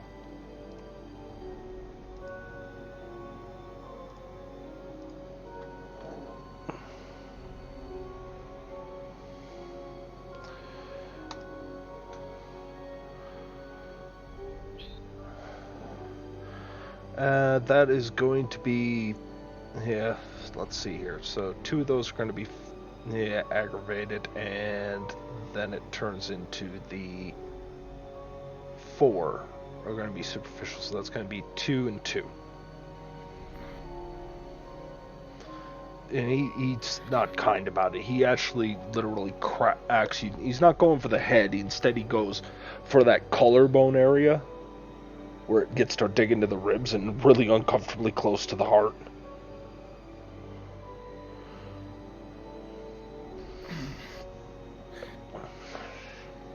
You can see him pull it out, and you can see your what's left of the clothes and skin are still sticking and sizzling on the hammer. Hey, Mouse. You remember what you said about not wanting to cause trouble? No, yeah. Fuck do you call this?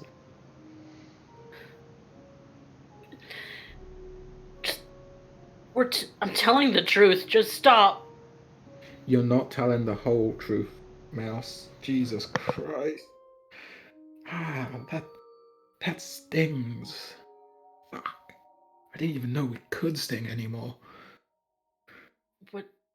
What more do you want to know?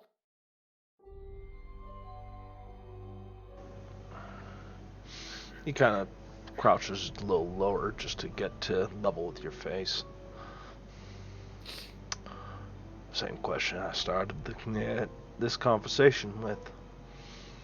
Where's Ekin? I don't know. Kind of makes you useless to me, doesn't it? I don't know what you want. I want He Ekin. wants Ekin.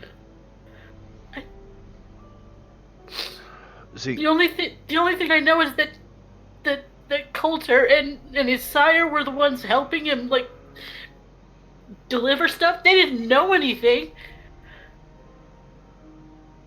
That's who I was trying to contact. That's what I wanted to do. I wanted to find out more. I can't. find out for whom. Just to get rid of this shit. Just end it. I can do that. He means the flan, Baron. Just keep the flan off the streets. It's dangerous. It's not worth it. You don't know what dangerous is, Mouse. You have no fucking clue what dangerous is. No, I probably don't, but you know what? This whole city burning is not worth it. I'm pretty sure our dear friend the Baron here would burn this entire city quite happily if it meant the Camarilla not getting their hands on it. Damn fucking rights. You're not the only one. Really?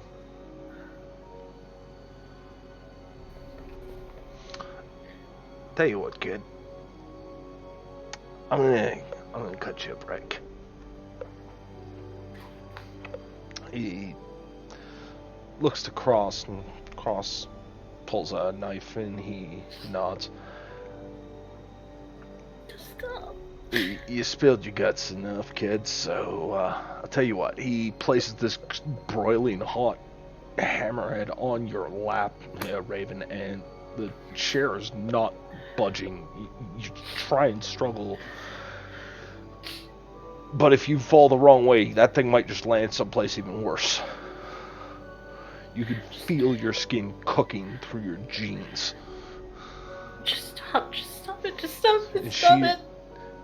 It might do everything it can, just not to scream.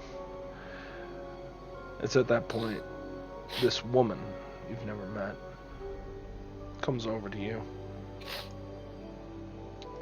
And she uses and slices a little bit into her own finger. And grabs hold of literally the inside of your skull. You can feel her fingers on your brain as she forces your head back and places her finger right along the front of your lips and forces your mouth shut. And you can taste her. That smallest of tastes. It's at this point he ends up pulling the hammer off of Raven's lap. Raven, you feel the burns. It's going to be tough walking.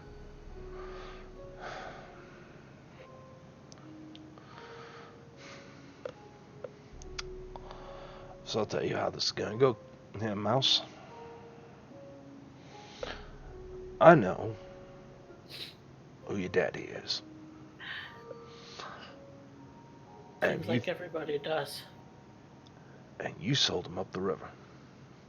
And I very much doubt that this conversation has left you with a fair impression. Not that I give a shit. What I do give a shit about is my boy Ekin. Now, you met Cross here before? No. Good. So, you don't know what she's capable of. I want you to keep that in mind. You play ball, and you follow her every goddamn direction. You get out of this. You don't. And I'll make sure Cross feeds here what's left of you to Piper. You can see that Piper with fangs out starts to grin, almost excited at the prospect. You see, I don't have any patience for Camarilla, or people who aren't willing to fight, people who aren't willing to end up putting up. At least Raven here is smart enough to answer questions.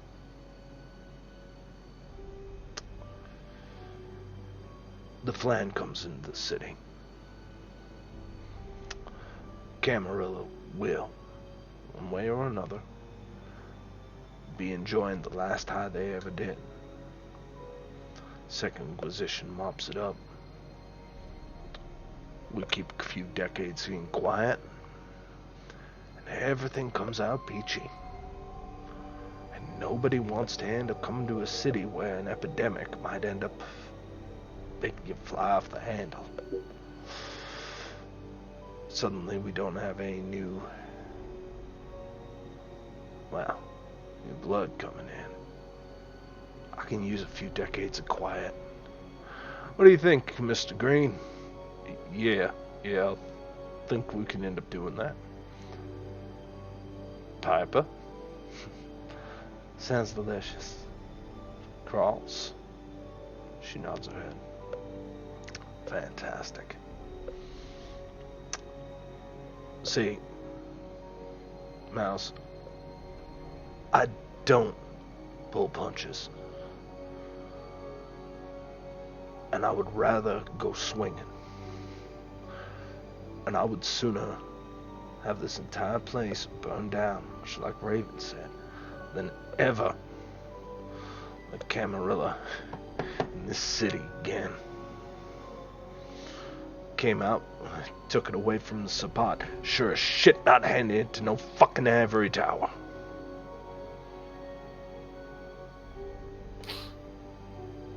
Yeah. Tomorrow, I'm gonna end up having you meet Cross. You go by the Annex. you end up saying you need to see here Lady Cross for an appointment. And she'll take it from there. If we have to meet again, I'm going to explain to you on how every one of these tools is used. He drops the hammer into the suitcase, and you can see that it hits with a loud thud as all kinds of sharp and brutal instruments are in there. As he turns off the remains of the propane torch. Have I made myself clear, Mouse? Perfect. Fantastic. He turns to Raven.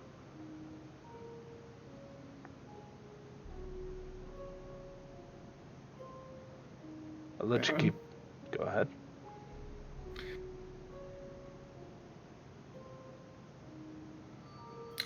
Actually, just out of character quickly. Well, 2 questions. Yeah. 1, if I wanted to try and break these cuffs, what would it be? It would probably be a difficulty 4.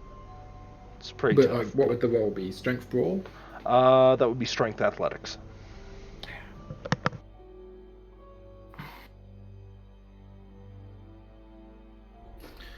Okay. Second question. Could I use shape change to get out the cuffs?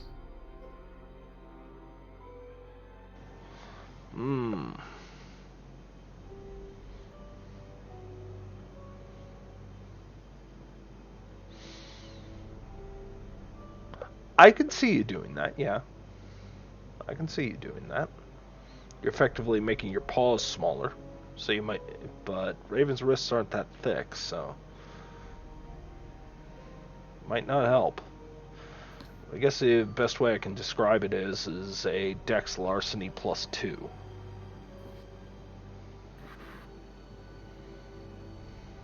Still difficulty 4? Yep.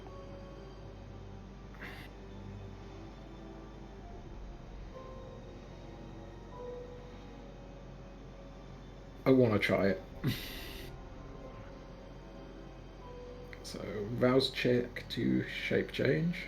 Okay. That's fine. Fantastic. And then Dex Larceny +2. Technically, this would be the guard dog Dex. I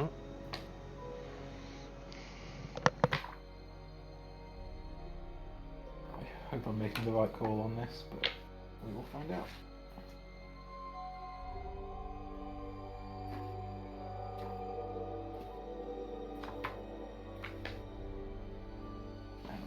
Guard dog. Physical 5. Awesome. So 5 + 1 + 2.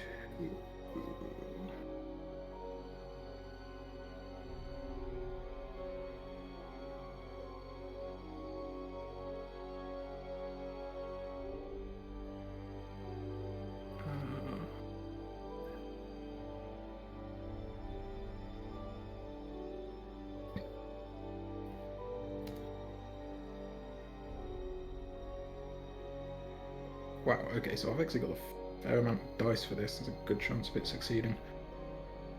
Ooh. Nice. So yeah, pop out the cuffs, immediately turn back into kindred form. Okay. Just put out my hand. Nice to meet you.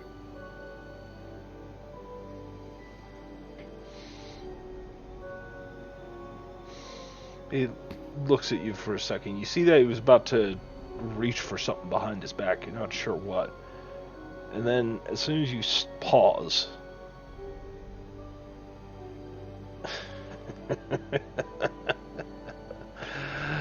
he grabs hold of your hand. He shakes it. There's a cast iron grip. There's not a doubt in your mind if he wanted to. He can crack a brick with it. But he's not doing that to shatter your own. It's just a very firm grip. Shakes your hand. I hope we understand each other, Raven. I think with this we do.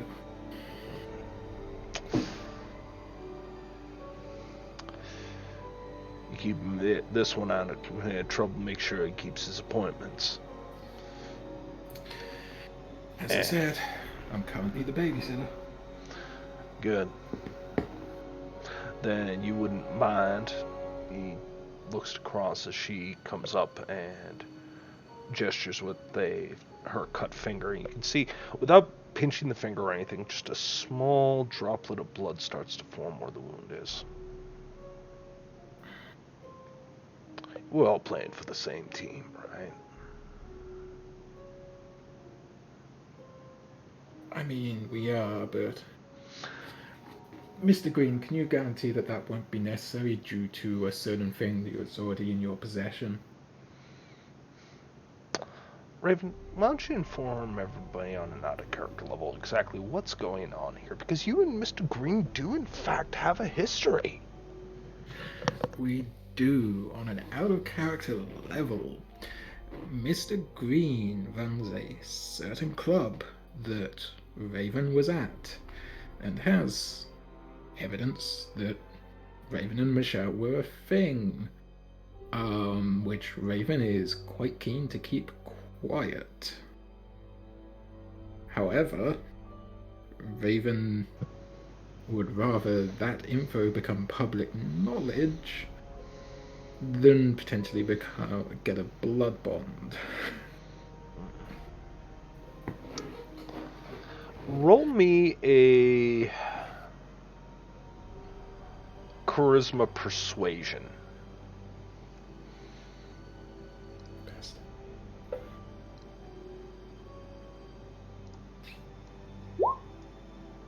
Oh, crit.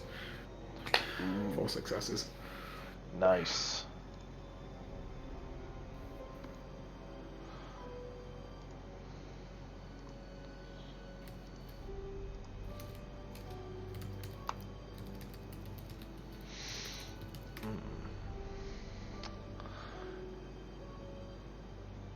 He looks, boss. I'll handle her if Cross handles the little guy. He kind of looks. Mr. Green, if it was not for your services rendered, I would consider that you questioning me in my judgment. Not all, boss. I'm just saying that me and the little one, now, aren't on speaking terms right now, but her, I think we got enough. Well, if you need anything here, Raven, Baron Holloway speaks, then please do end up making it a point to end up here, coming over and leaving your own mark. Hopefully next time, he reaches down slowly, and you notice he's very sure to make sure you're not doing a move. I stay perfectly still. He grabs hold of the Hands cuffs. sort of at 5 and 7, like to the side. Yeah. He grabs hold of the cuffs. Enough time, and these won't be necessary. And yet I'll still think fondly of them. Eve reaches to the side and grabs hold of your hand and places them in them. Well, Mouse, I would appreciate some answers pretty goddamn quick. Okay. As far as Flan's concerned, you have looked into it, haven't found anything of note, and that is the only thing you're going to say about it. Okay. Do we understand each other, Mouse? Yes. Good. And Mouse, at this point, you feel something poking you in the back of the heel. You kind of lean. You see this little circular robot that just seems to be boom, boom, against the back of your heel.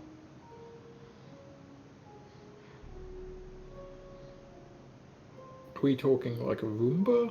Yes. Okay. Now, He grabs hold of the case, starts to close it up. That'll be everything.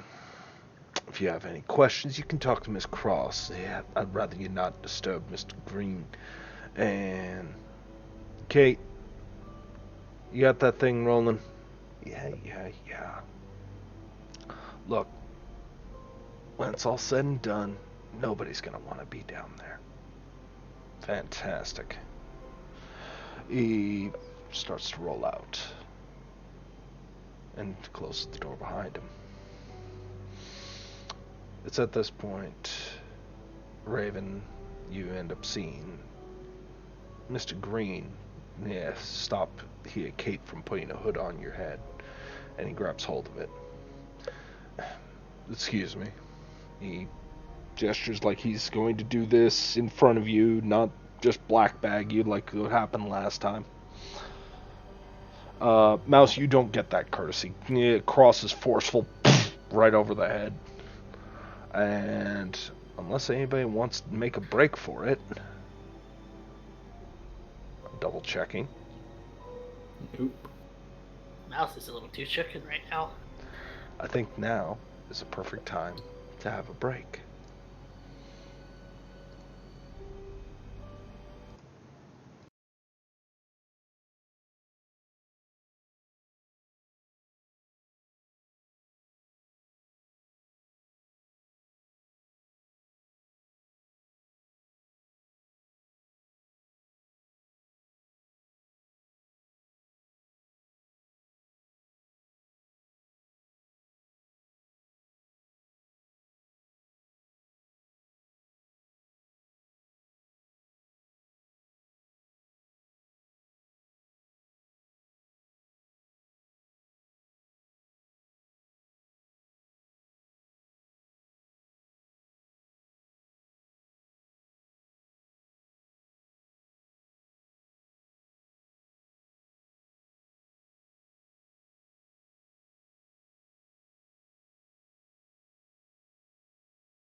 Welcome back, everybody, as we finish up Detroit by Night. The Motor City broke down. Now,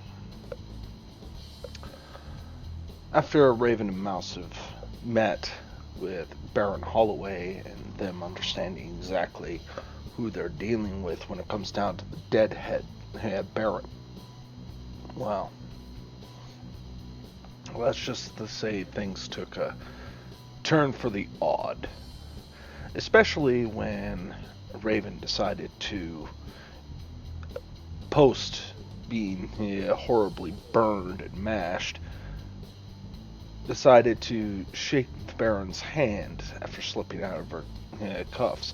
Quite the statement to be made towards one of the most violent and momentum-based Barons in the entire city of Detroit. Mouse still having a bit of his skull caved in from a ball-peen hammer a la the Baron himself. Well, maybe you'll consider that a knighting that was misplaced, who knows. But the car pulls up, and it's not until you're let out you can feel the handcuffs being taken off you. And as soon as the hood's pulled off, the lights here are dim, just coming out from the street. You apparently are in a back alley. And it doesn't take long for you to realize you're in the Fitzgerald neighborhood.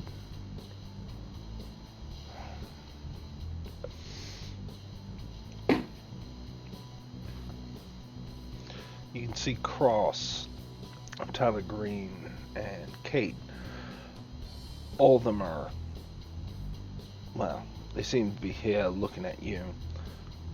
Tyler seems to be having the hardest time. Every so often he looks towards you, Mouse, and then just turns his head up for a minute. Cross just has this steely-eyed gaze, and you can see Piper very much has this starved hound look on her face. But you're out of cuffs, out of hoods, and, well, if somebody gets too close to look at you, might realize that you're kind of busted up in ways that most people shouldn't be. I'm gonna make sure that my hoodie is zipped up. Always good. You try and pull out that one side that doesn't have skull to actually keep it upright. It takes a little bit of fixing. Well, it's half my shirt is just burnt away at this point, so I'm not really even trying to hide it. You might be arrested for indecent exposure if you heal. Yeah. I will say, oh, one last thing I meant to tell you, but then a lot of things happened during the meantime. Cross, Mr. Green, that incident which brought us to your door last time about the unwelcome visitor around your premises, that's been dealt with. Tyler looks up to you. Cross doesn't seem to react at all, but Tyler does. Has it now? Well, Quite finally, as it were.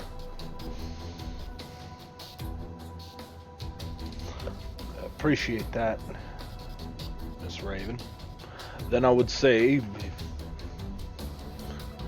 if you need to, on your own, in your own time, drop by the annex.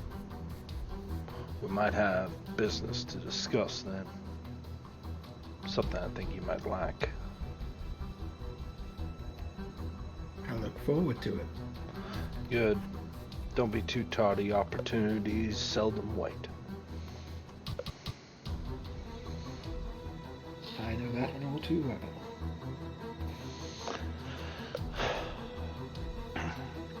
It's at that point, Tyler ends up getting into the passenger seat. Cross ends up getting into the driver's seat. Kate, on the other hand, walks up to you, Mouse. She just gets a little too close. You can smell perfume that she's using.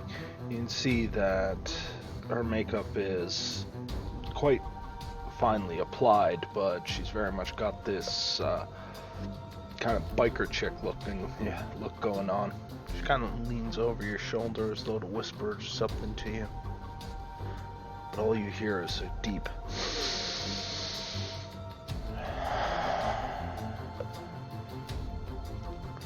She leans back to look at you with your covered up face.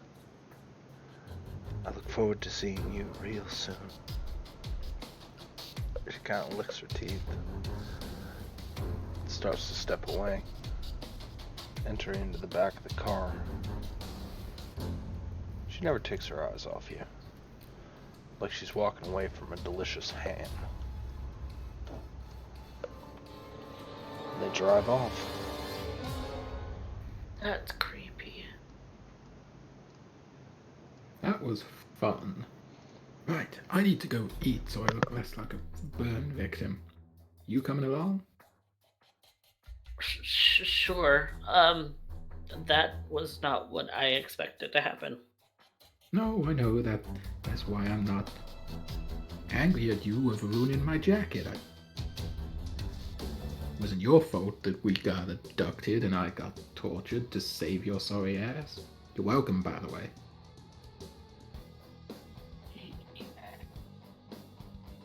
And you notice he's having a hard time actually putting words out.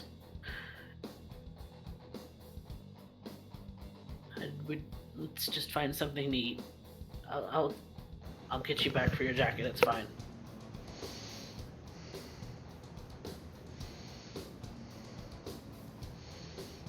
And I would like to go hunting. How are you hunting? Alley cat. I am finding someone to mug in an alley. Alright. Mouse, are you assisting or are you... Oh, I have never liked the way that Raven hunts, but right now I am paying attention more to my surroundings, so I'm providing cover watch more Okay. than anything. Alright.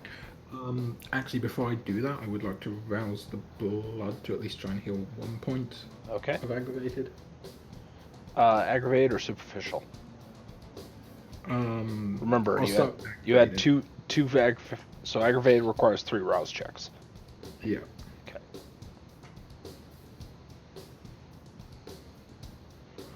Costs 2 blood, but you feel the burns start to heal a little bit. You can feel that bit of your lung that got caved in pops back into position. You can feel the ribs starting to grow, like reconnecting bridges. It's really weird to feel those bits of your collarbone kind of dissolving to make way for new ones. A very thin layer of skin is covering it. It's enough to be passable if no one looks too close. And I will try one more rouse check to heal a point of superficial. Okay. And you can feel the muscles underneath starting to slither under your skin and re-knit. You still feel crispy a little bit, but you're at least mobile again, which is useful. I'm gonna go for a point of superficial as well. Okay. Nice. I'm tempted to say I want to rouse until I fail one for the superficial, because that will stick me at 4 hunger. Yeah, but you also start losing control if you go a little bit too desperate. Yeah. I'll leave it there for now until I can Okay. feed. That being said, you need 4 successes to feed here, if I recall now. We have Chase. Chase 3, 3 so now. 6, 5, 4. Yep. If you're not being overly picky, 4 is the default. You have 1 spotter, so you have somebody who's going to be helping you.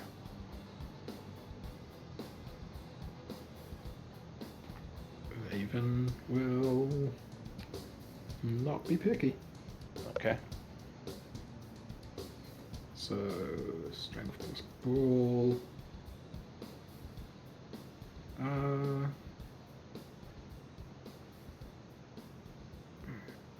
No, that'd be another Vows check. I'm not going to bother with Protean form right now. Okay. Plus my specialty grappling, so that's 7 plus 1 for mouse spotting, so that's plus 2.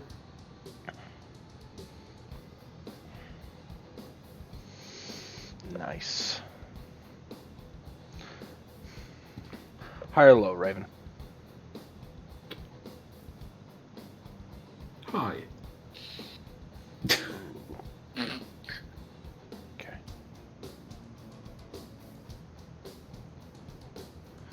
Alright.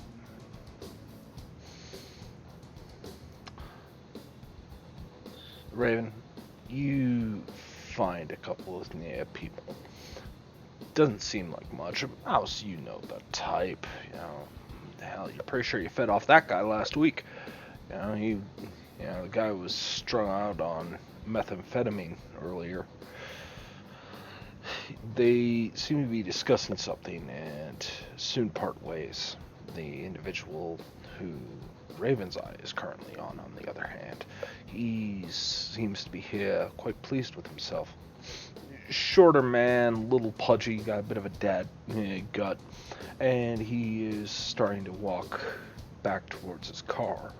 It doesn't take long for Raven to find her opportunity and overtake him.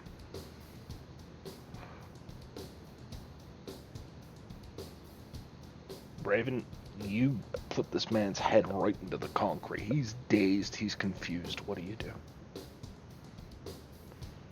No one around? No one's around. Mouse is spotting for you. Mouse, would you be able to roll me a... Would you be able to roll me a wits plus wits plus awareness? All right. Yeah.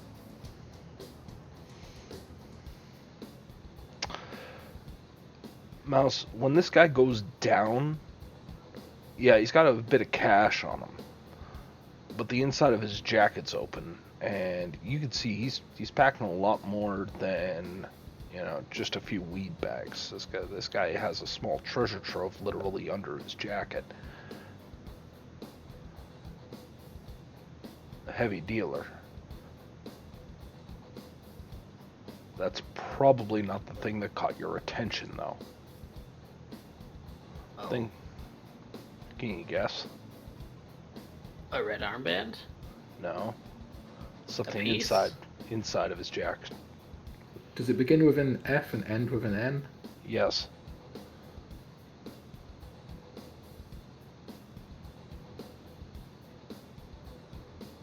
I'm confused. I'm having a derp. Flam. This man has Flan on his possession. Oh shit. Nope, I stopped Raven. I am kind of gonna get her out of there because it's not uncommon in this neighborhood for dealers to also use their own shit. So I'm gonna surreptitiously kind of like be somebody who spots them, question mark, Okay. as a zipped up, hey, what are you doing? Yeah. This man is dazed and confused. You're not sure what he's registering right now. You might be coming to in a few seconds, but... More to grab Raven's attention, really. Raven, when Mouse comes in, you can see his head is tilted. It's not towards you, it's not towards the guy. It's something in this guy's coat. I look down and... Do I see the Flam? You do. It's a smaller piece.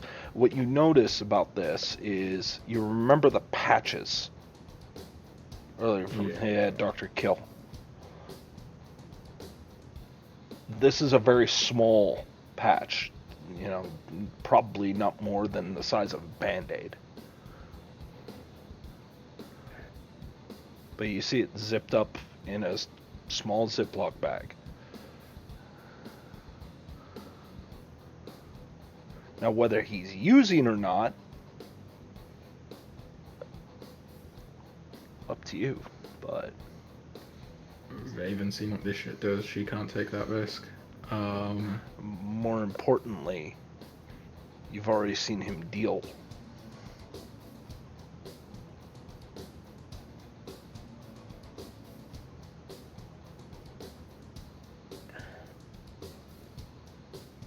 I'm just gonna punch him to try and knock him unconscious. I'm not even gonna make you roll for it. As soon as he comes out, like, what the? And Raven just kind of full tilts. You're pretty sure his head went a little bit sideways, a little bit crooked. You're not sure if the neck's broken or not, but Now you just hear this thickening crunch. Yeah. Oh, okay. Is he out? Yeah. Does he look out from where I see? Because if he looks out, I'm just gonna call out to Raven. Yeah, he is out. Was that really necessary? Grab his shit and let's go. Yeah, it was, because if he's on flam, I don't want him freaking the fuck out. I might grab his shit and go. Yeah.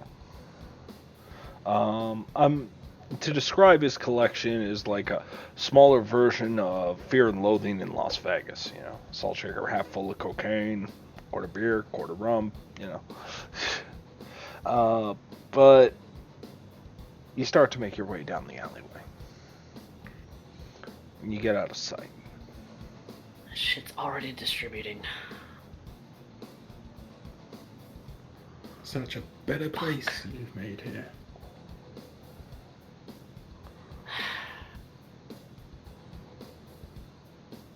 It's not my fault that Flan is being driven back into the city. Who did he go and get all the notes for that off of again? I don't know.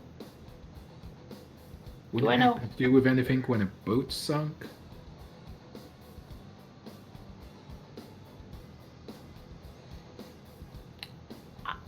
I wouldn't. I grabbed all that information and we took it down to the tunnel rats. But who helped you load the car?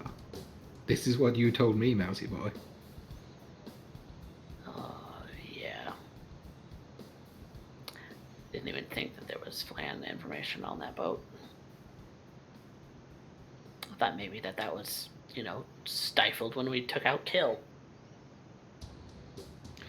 Found that box, remember? Those folks were watching.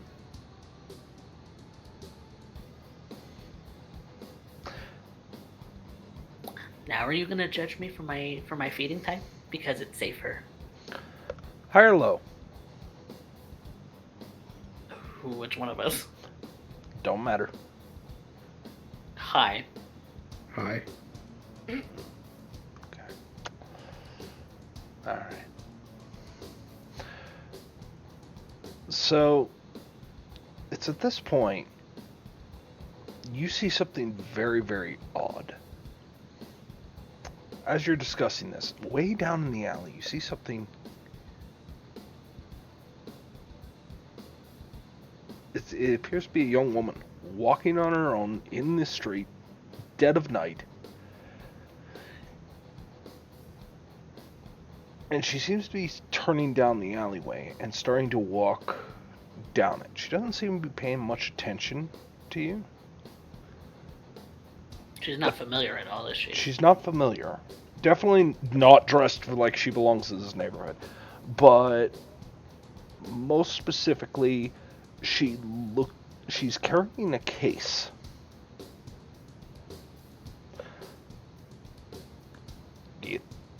Hard to see from here, but is that a violin case? I look to Raven, and then I'm like, we follow? I mean, I look like half of an anatomy doll in a science textbook. And you ain't, like, in the best of moods either right now. I'm also ugly as fuck. I can be invisible. I'm going. There's something off with the I'm staying. Okay. I'm following her. All right. Raven, you're staying behind. Mouse is following. Mhm. I'm going to carry on trying to find a non-drugged up source of food. Okay.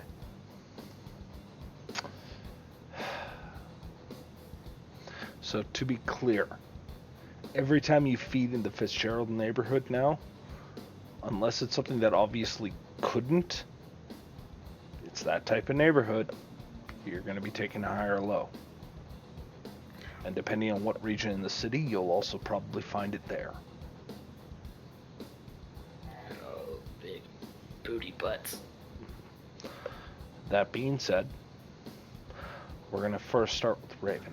Raven, you are currently no longer having the +1 as you do not have a spotter. Your spotter has spotted something else.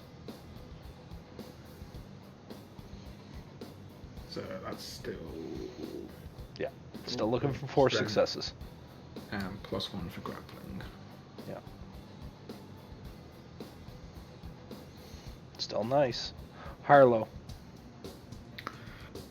The way you've been rolling, high. Okay. So Raven, you find another guy. This guy, he looks like he's just come. He looks like he's dressed in, Detroit Transit. Like he rides the bus. He just gets off the bus stop. This guy is home. You are kind of gauging the situation. You're pretty sure he's not high when he just got off work, but you double check, you frisk everything. You're looking for patches hidden on his body. It's a fairly thorough check, and it's another person who's going to be waking up with a headache, but if he wakes up at all. I was about to say. But you do end up managing to get one individual. So how much are you taking? 1, 2, 3? Gobble the whole thing down? I'm just double checking something quickly. Apologies. Okay.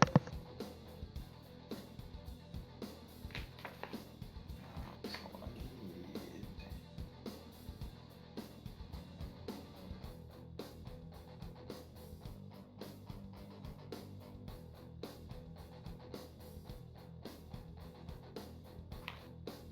I think I am just going to... I'm just going to drain him. Okay. Raven, you pin this guy. Yeah, you have his back. Your fangs go right for the jugular, and the body starts to twitch. He contorts, and he starts to get into it, and he starts to really get into it, and then he just doesn't have the strength. You kind of help him down, mostly to avoid noise, I'm sure. And you just kind of feel his heart. You feel his day. The long stretch, people not paying their tolls and just walking in like they own the place, getting shit on, spat on. Feel the boss being on you, the just hoping to do this one last run just to get a cup of coffee at the end of it, that 5-minute reprieve before you have to do it all over again.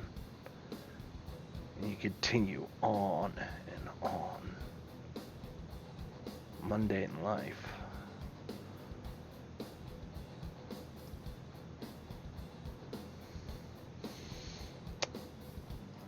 And it doesn't really stick with you, but you end up, yeah. If it was going to be the same day over and over, you might have done him a favor as far as you're concerned. Melancholic is just got such a downer.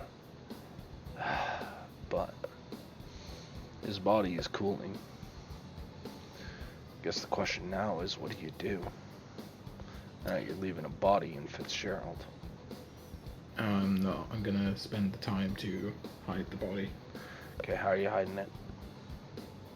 Um, there's no sewer grates or anything like that nearby. Yeah, you'd be able to find one fairly quickly. Just gonna dump it in and leave it for the tunnel rats to sort out. Stripping it of any valuables. Okay. Slitting the throat. Making it look like a robbery gone bad or whatever, and then dumping it. Okay.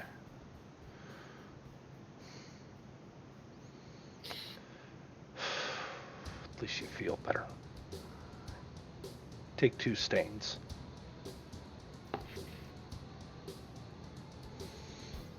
Now, Raven, while you're doing that, Mouse is wandering. Mouse, you see this woman. She's very out of place. And she walks into what appears to be like the equivalent of a community center. It's not big. In fact, it's kind of downrun, and it's clear that they don't have a lot of funding. She walks in with no issues. Even the doors community center's unlocked. open this late? Yeah, that's your first thought. Mm.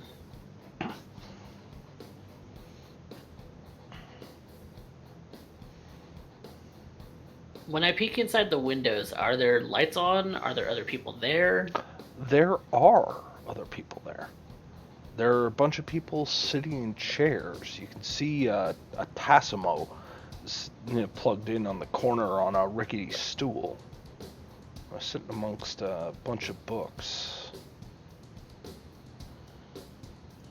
If I were to look this up on my phone, is there an event going on here? Roll me a quick investigation. Or no. Yeah, this would be investigation. Roll me an investigation plus wits. Alright. Yeah, 2 will do it. You're looking through and you're scrolling and you're scrolling, and this appears to be a three times a day bit of community service. Specifically a kind of it's for self-harmers, actually.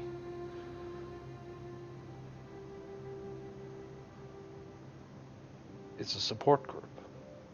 Mm. You see 1 or 2 of them have a red armband, but not all of them. And you see this woman walking in. She's greeted very kindly. And she's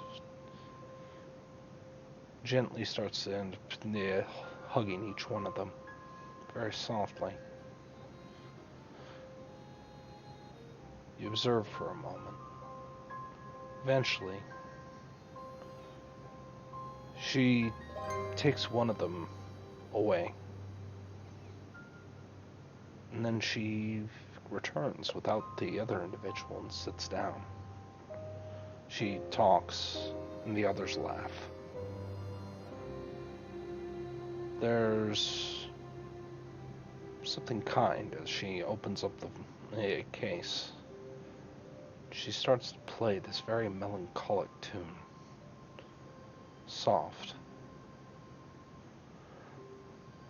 She does so, and at first they all listen. And they start to talk to each other. You can see there's a lot of sad eyes behind long smiles. Pats on the shoulder. Talks. You might even be able to hear a cringy dad joke or something behind the glass. You just observe this.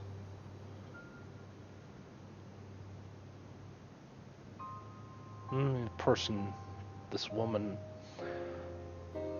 with the violin, well, the one she took aside, or to the side, comes back.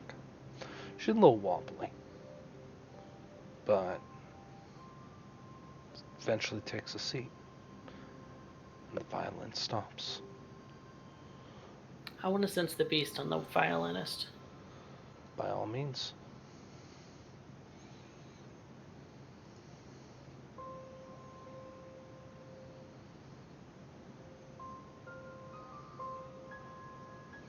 Now, if I recall, It's versus composure subterfuge.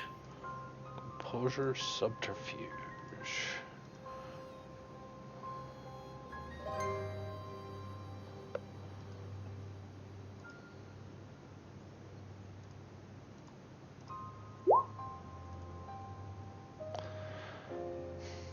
It's definitely a kindred.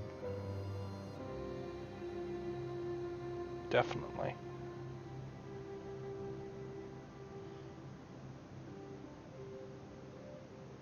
Takes a moment. In the late night, she closes the kit, talks to a few. They give her hugs before she starts to walk out. Few of them insist on coming with her, and she waves them off, saying she'll be fine. And that's when she exits out the front door.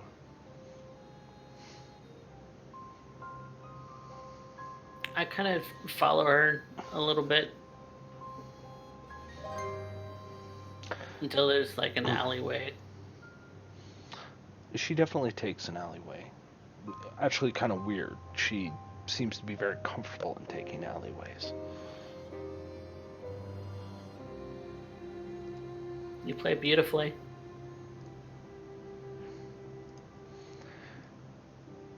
Thank you. She turns. I'm still zipped up, by the way.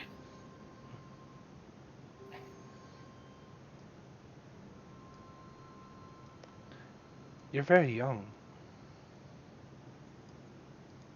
Sure it's safe for you to be out this late? I'll be alright. I hope so. What about you?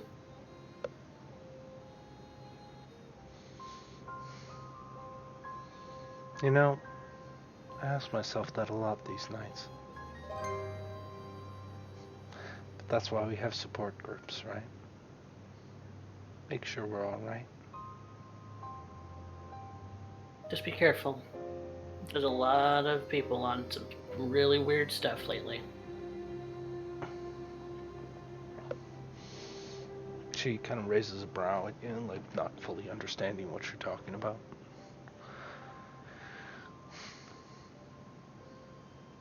Well,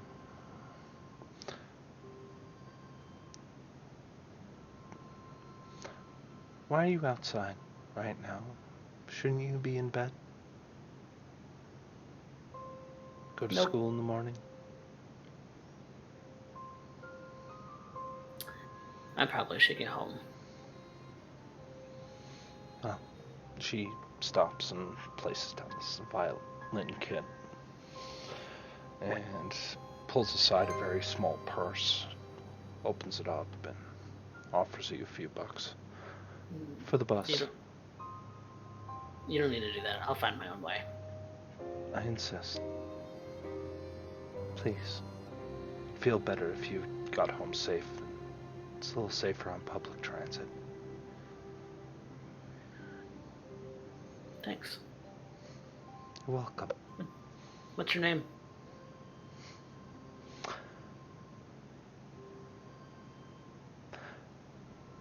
Monique. Most just call me Ink. She gestures towards the fact that everything she wears is black, including her hair. I guess it's kind of a cruel joke. And yourself, young man? Most people just call me Mouse. Alright, Mouse. You get home safe. And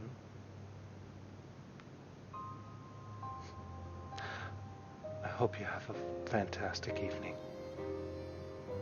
You too. She reaches down and grabs hold of the case. Starts to walk down the alley. As though not a care in the world. And I walk back to try and find Raven.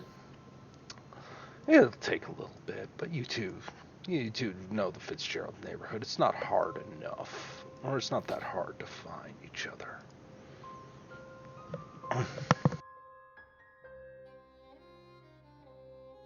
Satisfied? Yeah, I found about bite to eat. You satisfied?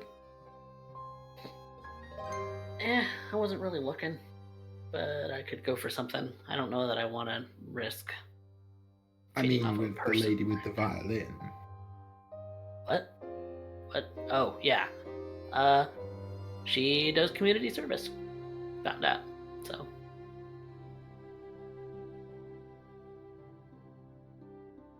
Well, everyone's got to have a hobby.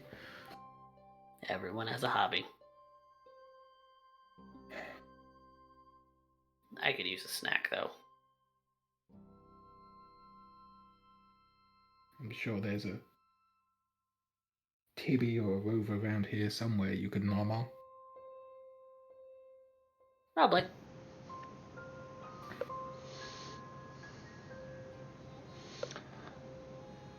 Raven, are you assisting in this?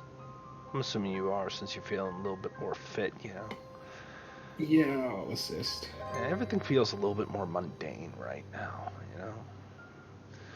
Aftertaste is still wearing off that, and everything feels a little bit more routine, a little bit more tedium.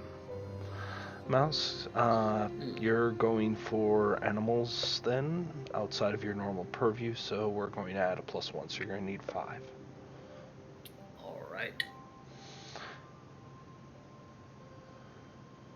I really should take a specialty in this at some point.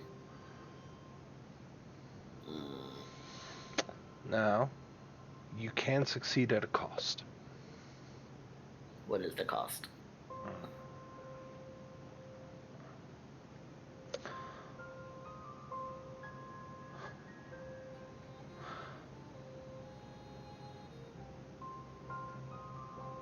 The cost is the opportunity is you're going to have to take it off, literally directly off the leash.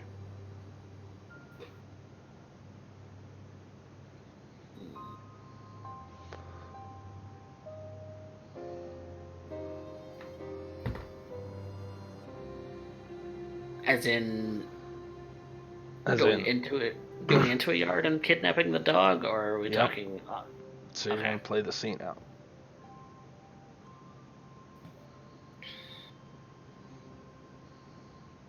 All right. Okay. So you hear the barking.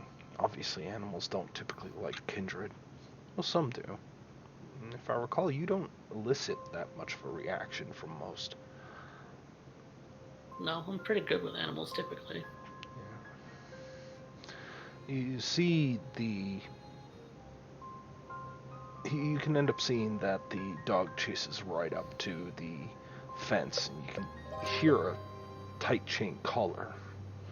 You're not sure what it is. The fence boards are pretty close together, but it's big. It's a big dog. It trips the sensor light when it's running after you. Seems somebody left it out tonight rather than brought it home inside.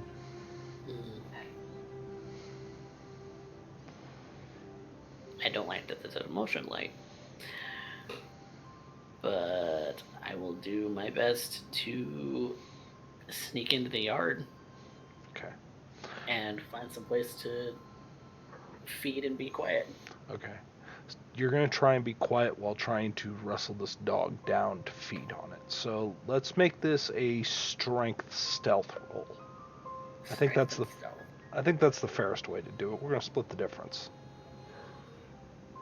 Would you consider my urban outdoors to be a specialty in this, or no? No, not in this case. You're not trying to hide from people so much as you're trying to remove your... Ooh. I'm gonna spend a willpower to reroll. Okay. Hope so. Now... There's 2. Raven, what's the strength roll on a dog? Strength roll? I believe for just physical, it is 5. Okay. 2 successes versus 2 successes. You actually win because you're the aggressor. So, you lucked out, Mouse. You lucked out. Big oof. But you take on the dog, and it's trying to growl at you, and it starts to bark, and then immediately becomes quiet as soon as you get a mouthful of wet fur and blood, and the dog starts to whimper. You hang on to it. A spotlight from a sensor light on you. You hang on to it. It's in your shadow as you grip onto it. You can feel the back leg starting to twitch as the blood loss starts to set in. You hang on to it for just a minute longer before it goes still. And it drops. The chain is let onto the uncut grass on the lawn. Kind of lay its head down. Yeah, look around. Yeah, see the wooden play structure. You can get back over the fence with that a lot easier. It's not going to require a roll. Just, it's really awkward stepping over all those toys, all those weird bits. Fuck, even the dog had toys before instead of you. Why is it everybody's got it better than you, Mouse? Fucking dog. You managed to hop the fence. You're going to end up gaining 2 points of blood off of that. Okay. Big dog. I also want to rouse and heal the superficial damage as well. Okay. I'm gonna do that first before I... Superficial? Okay. Yeah. You feel your skin pulling itself off of what's your exposed brain meat and starts to interlink and stitch, hold over. And you can almost feel like your own... You felt a bit of your brain caved in, but it's starting to kind of puff out. You can feel the bits of your skull suddenly being forced back into position. The skull itself hasn't healed, but there's actually a soft spot there on your head right now. But I'm going to continue to heal until I... Okay. Okay, so that So takes care of that. You feel the muscle right under the skin starting to reach under. Again, placing back. Your head's starting to retake its original shape. It's still a little rough, if I recall, but it's a start. At least right now, you don't have to manually pull up your hoodie in order to make it look like you don't have a caved-in head. But that's what a hammer will do to it, especially wielded by a Brujah. Yeah. I don't like Brujah. I don't like Brujah.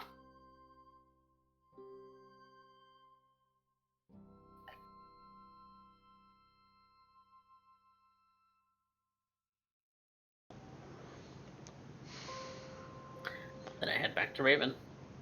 Raven, you can see Mouse. He's zipped up in Spider-Man hoodie, just keeping his hands in his pocket, being as inconspicuous as he can be. He seems to move a lot better now.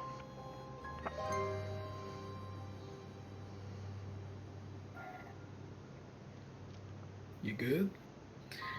I'm good. Alright. What about you? Anything else you want to do tonight? Anyone else you want to interrogate us, torture us?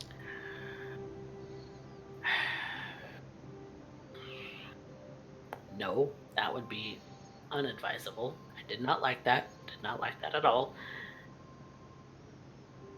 Well, it's nice to know what, no trouble and quiet is. Just refreshing my point of reference. I didn't expect that. I expected maybe. Okay, I might have expected something like a little. Somebody might get a little miffed. Not for us to get jumped. Mouse, what you did was you went into what is effectively enemy territory without a plan and without a clue. Kind of why I didn't succeed at that life. Yeah, you're not succeeding at that death either. Like, this is why I'm here trying to help you. I want you to learn. I want you to get better. That Baron? He might not think you're worth it, but I know you got it in you. Everybody seems to think that, and I don't know. I don't see it. Oh, either you will, or you'll die. And that'll solve the question for everyone. Because next time you get kidnapped and interrogated with burning hammers, I may not be there to take that hit for you.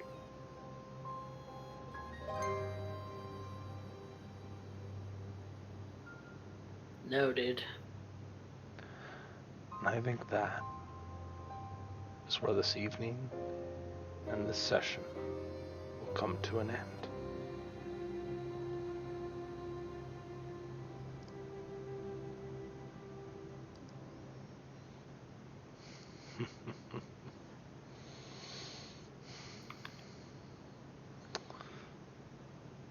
So, what'd you guys think?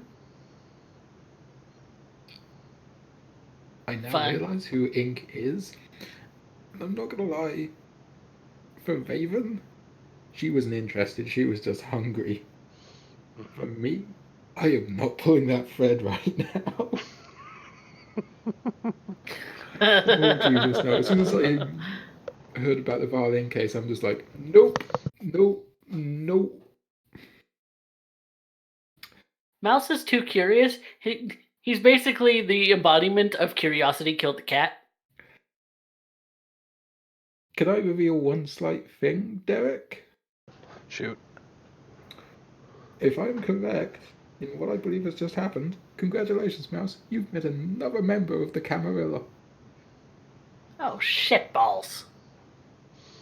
What makes you say that? What makes me say that? And this is why it's entirely out of character knowledge from what you were discussing in the Discord. Find it below if you want to join us.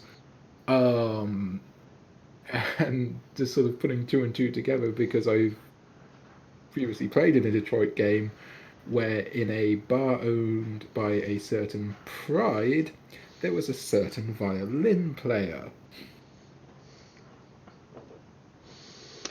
Well, nice part about NPCs, you can reuse them for the best of intention and just finding out where the heck they lie. Mm-hmm.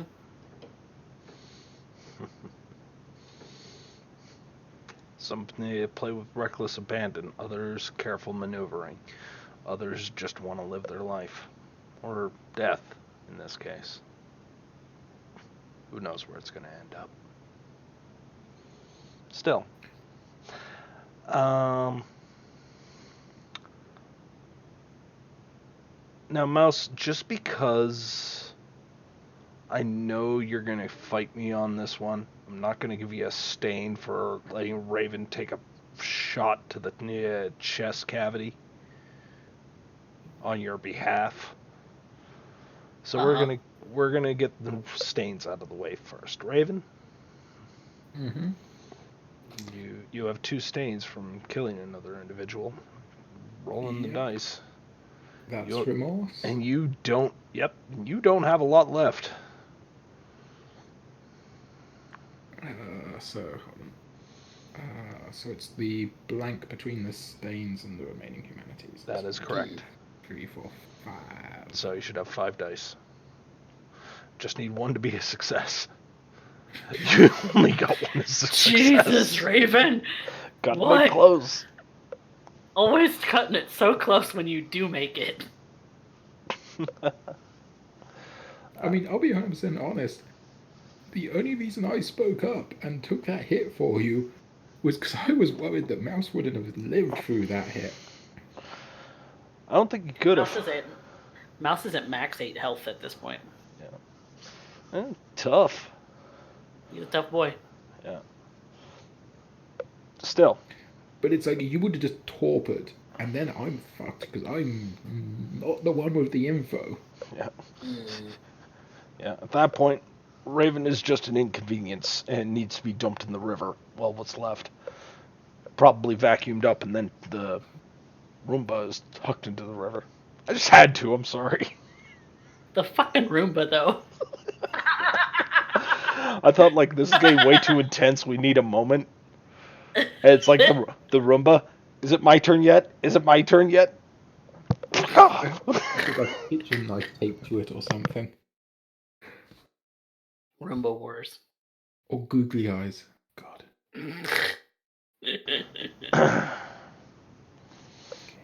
I remove those stains. Okay. So, for those of you who don't know, we do experience a little bit differently here. And this is where you get to end up having some audience participation. Now, we end up having categories that we fill out. And then we end up awarding a bonus experience based on the audience vote. Here's the thing, though. The audience vote is just the majority. So, you can take whatever criteria you use to end up making the vote. But we're going to end up going over the regulars. So, everybody gets one experience for playing tonight. Okay. And then we go through who pushed the plot furthest. I'm pretty sure that's a given. Who ended up having the best scene, and who had the best one-liner. Alright? So, first off, who pushed the plot the furthest? I have my own personal biases, but maybe you could talk me out of it. Between you two, who are you giving it to? I kind of guided where we were gonna go, so Yeah, that Raven was a literal tag along on this one. Yep. Although, in terms of pushing the plot forward, the only reason that you didn't die tonight was because I was there. You guys have a point.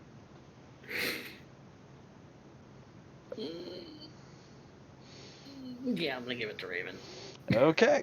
Raven, you get one experience. Okay, who had the best scene?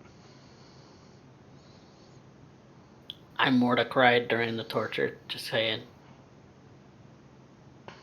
I mean, we were both there during the torture. It's true we were both there, but, you know, I don't know. I'm just putting it forward because I'm a crybaby, but that's just me. Also, violinist, I thought that was kind of cute. I was kind of like being touched in my heart. Space is right there. That's Ink. I like her. Everybody does. That's kind of the weird part about her.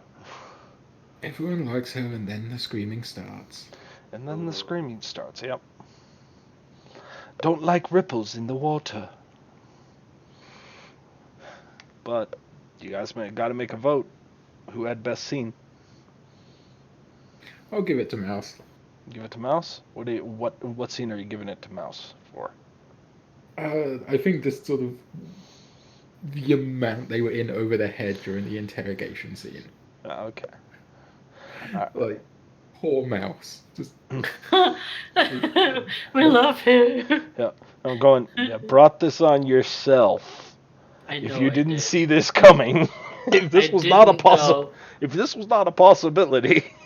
I didn't see it coming. Mouse is a seat of the pants kind of person, Yeah. All right. which really does his intelligence injustice. Well, no, that would be wits. He's book smart, not street smart. It's true. Yeah. Averagely straight smart. Yeah. Oh, by the way, Yeah. you can damn well bet that tomorrow Raven is dragging your ass to that meeting with Cross, because once again, She stuck her neck out for you, and now she's in debt to someone. This is just a thing, isn't it? It's almost as if she's right. So, lastly, best one-liner. I kind of have a soft... Pineapple. Pineapple. That was good, but I was also willing to give it to... Stop! Just stop! That was painful. Yeah, it was, yeah. Just shut up and hit me. Just shut up and hit me.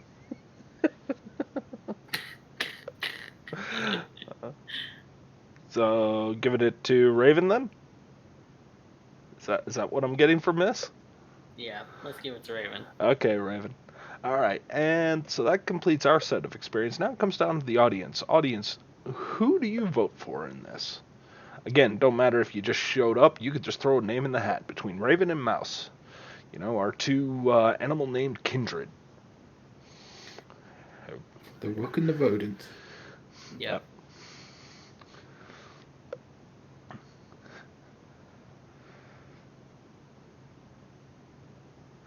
Black Wolf still has... You can thank him for me. I love that one. I did. Raven got my vote this time, so we got one vote for Raven. Let's see if anybody else you say got this time, Black Wolf. You do kind of vote for me every time. I usually steal that line every time, so... I mean, that's Raven, though. Raven's a witty motherfucker. Yeah. Mouse is not. He is not witty. He is not think on his feet. He is I will pour over things and put them together because I'm smart like that. And I think in terms of best line contender is Mouse is saying, I don't know what a safe word is.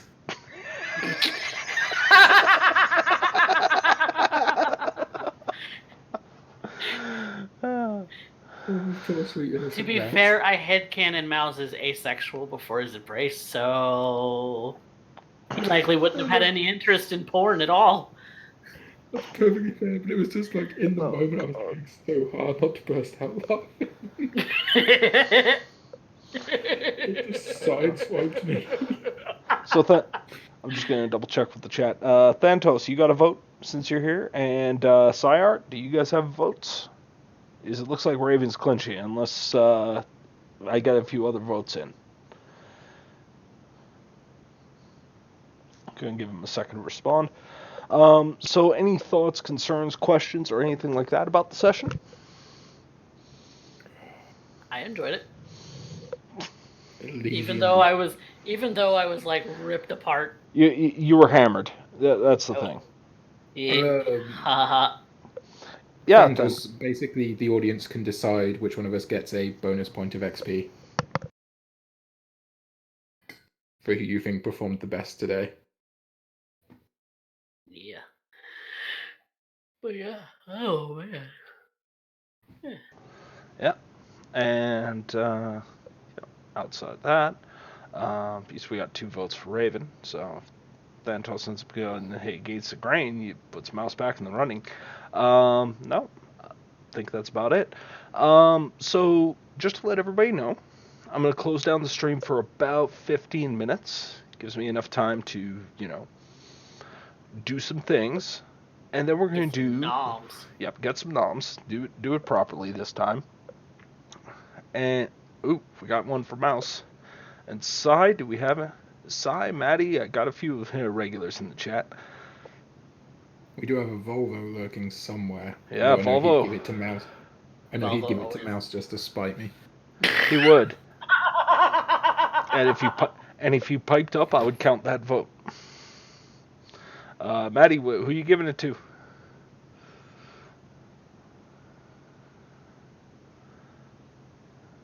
Volvo wants Mouse. Mouse. Oh, Mouse stealing it. Mouse stealing it. We have any other votes? Mouse steals it. Snatch. Yeah. They see me rolling. Volvo, all I'm going to say is, you better watch out. You better not cry. I'm gonna kill Chunk, and I'm telling you why. Raven's coming back to town. All right, everybody. Thank you very much for joining us for another episode of Detroit by Night. And hopefully, if everything's sorted out by next week, we get to have a special episode. Well, Ooh. and if it goes according to plan, we might be broadcasting a little early. Ladies and gentlemen, thank you very much for joining us, and I hope to see you in a few minutes when we end up doing Vampire the Masquerade if workshop. Now, with that being said, if there's anything you want to end up discussing, go in the Discord, bring it up, go into general chat, throw it out on the Twitch chat. I'm here to answer whatever questions you have, and I'm here to try and explain things, especially if you're a newcomer, or you're a new ST, or you're just kind of curious on why I do things the way I do. I'm here to end up helping out. So, until then, all I gotta say is, good night. Say good night, everybody. Good night. Good night.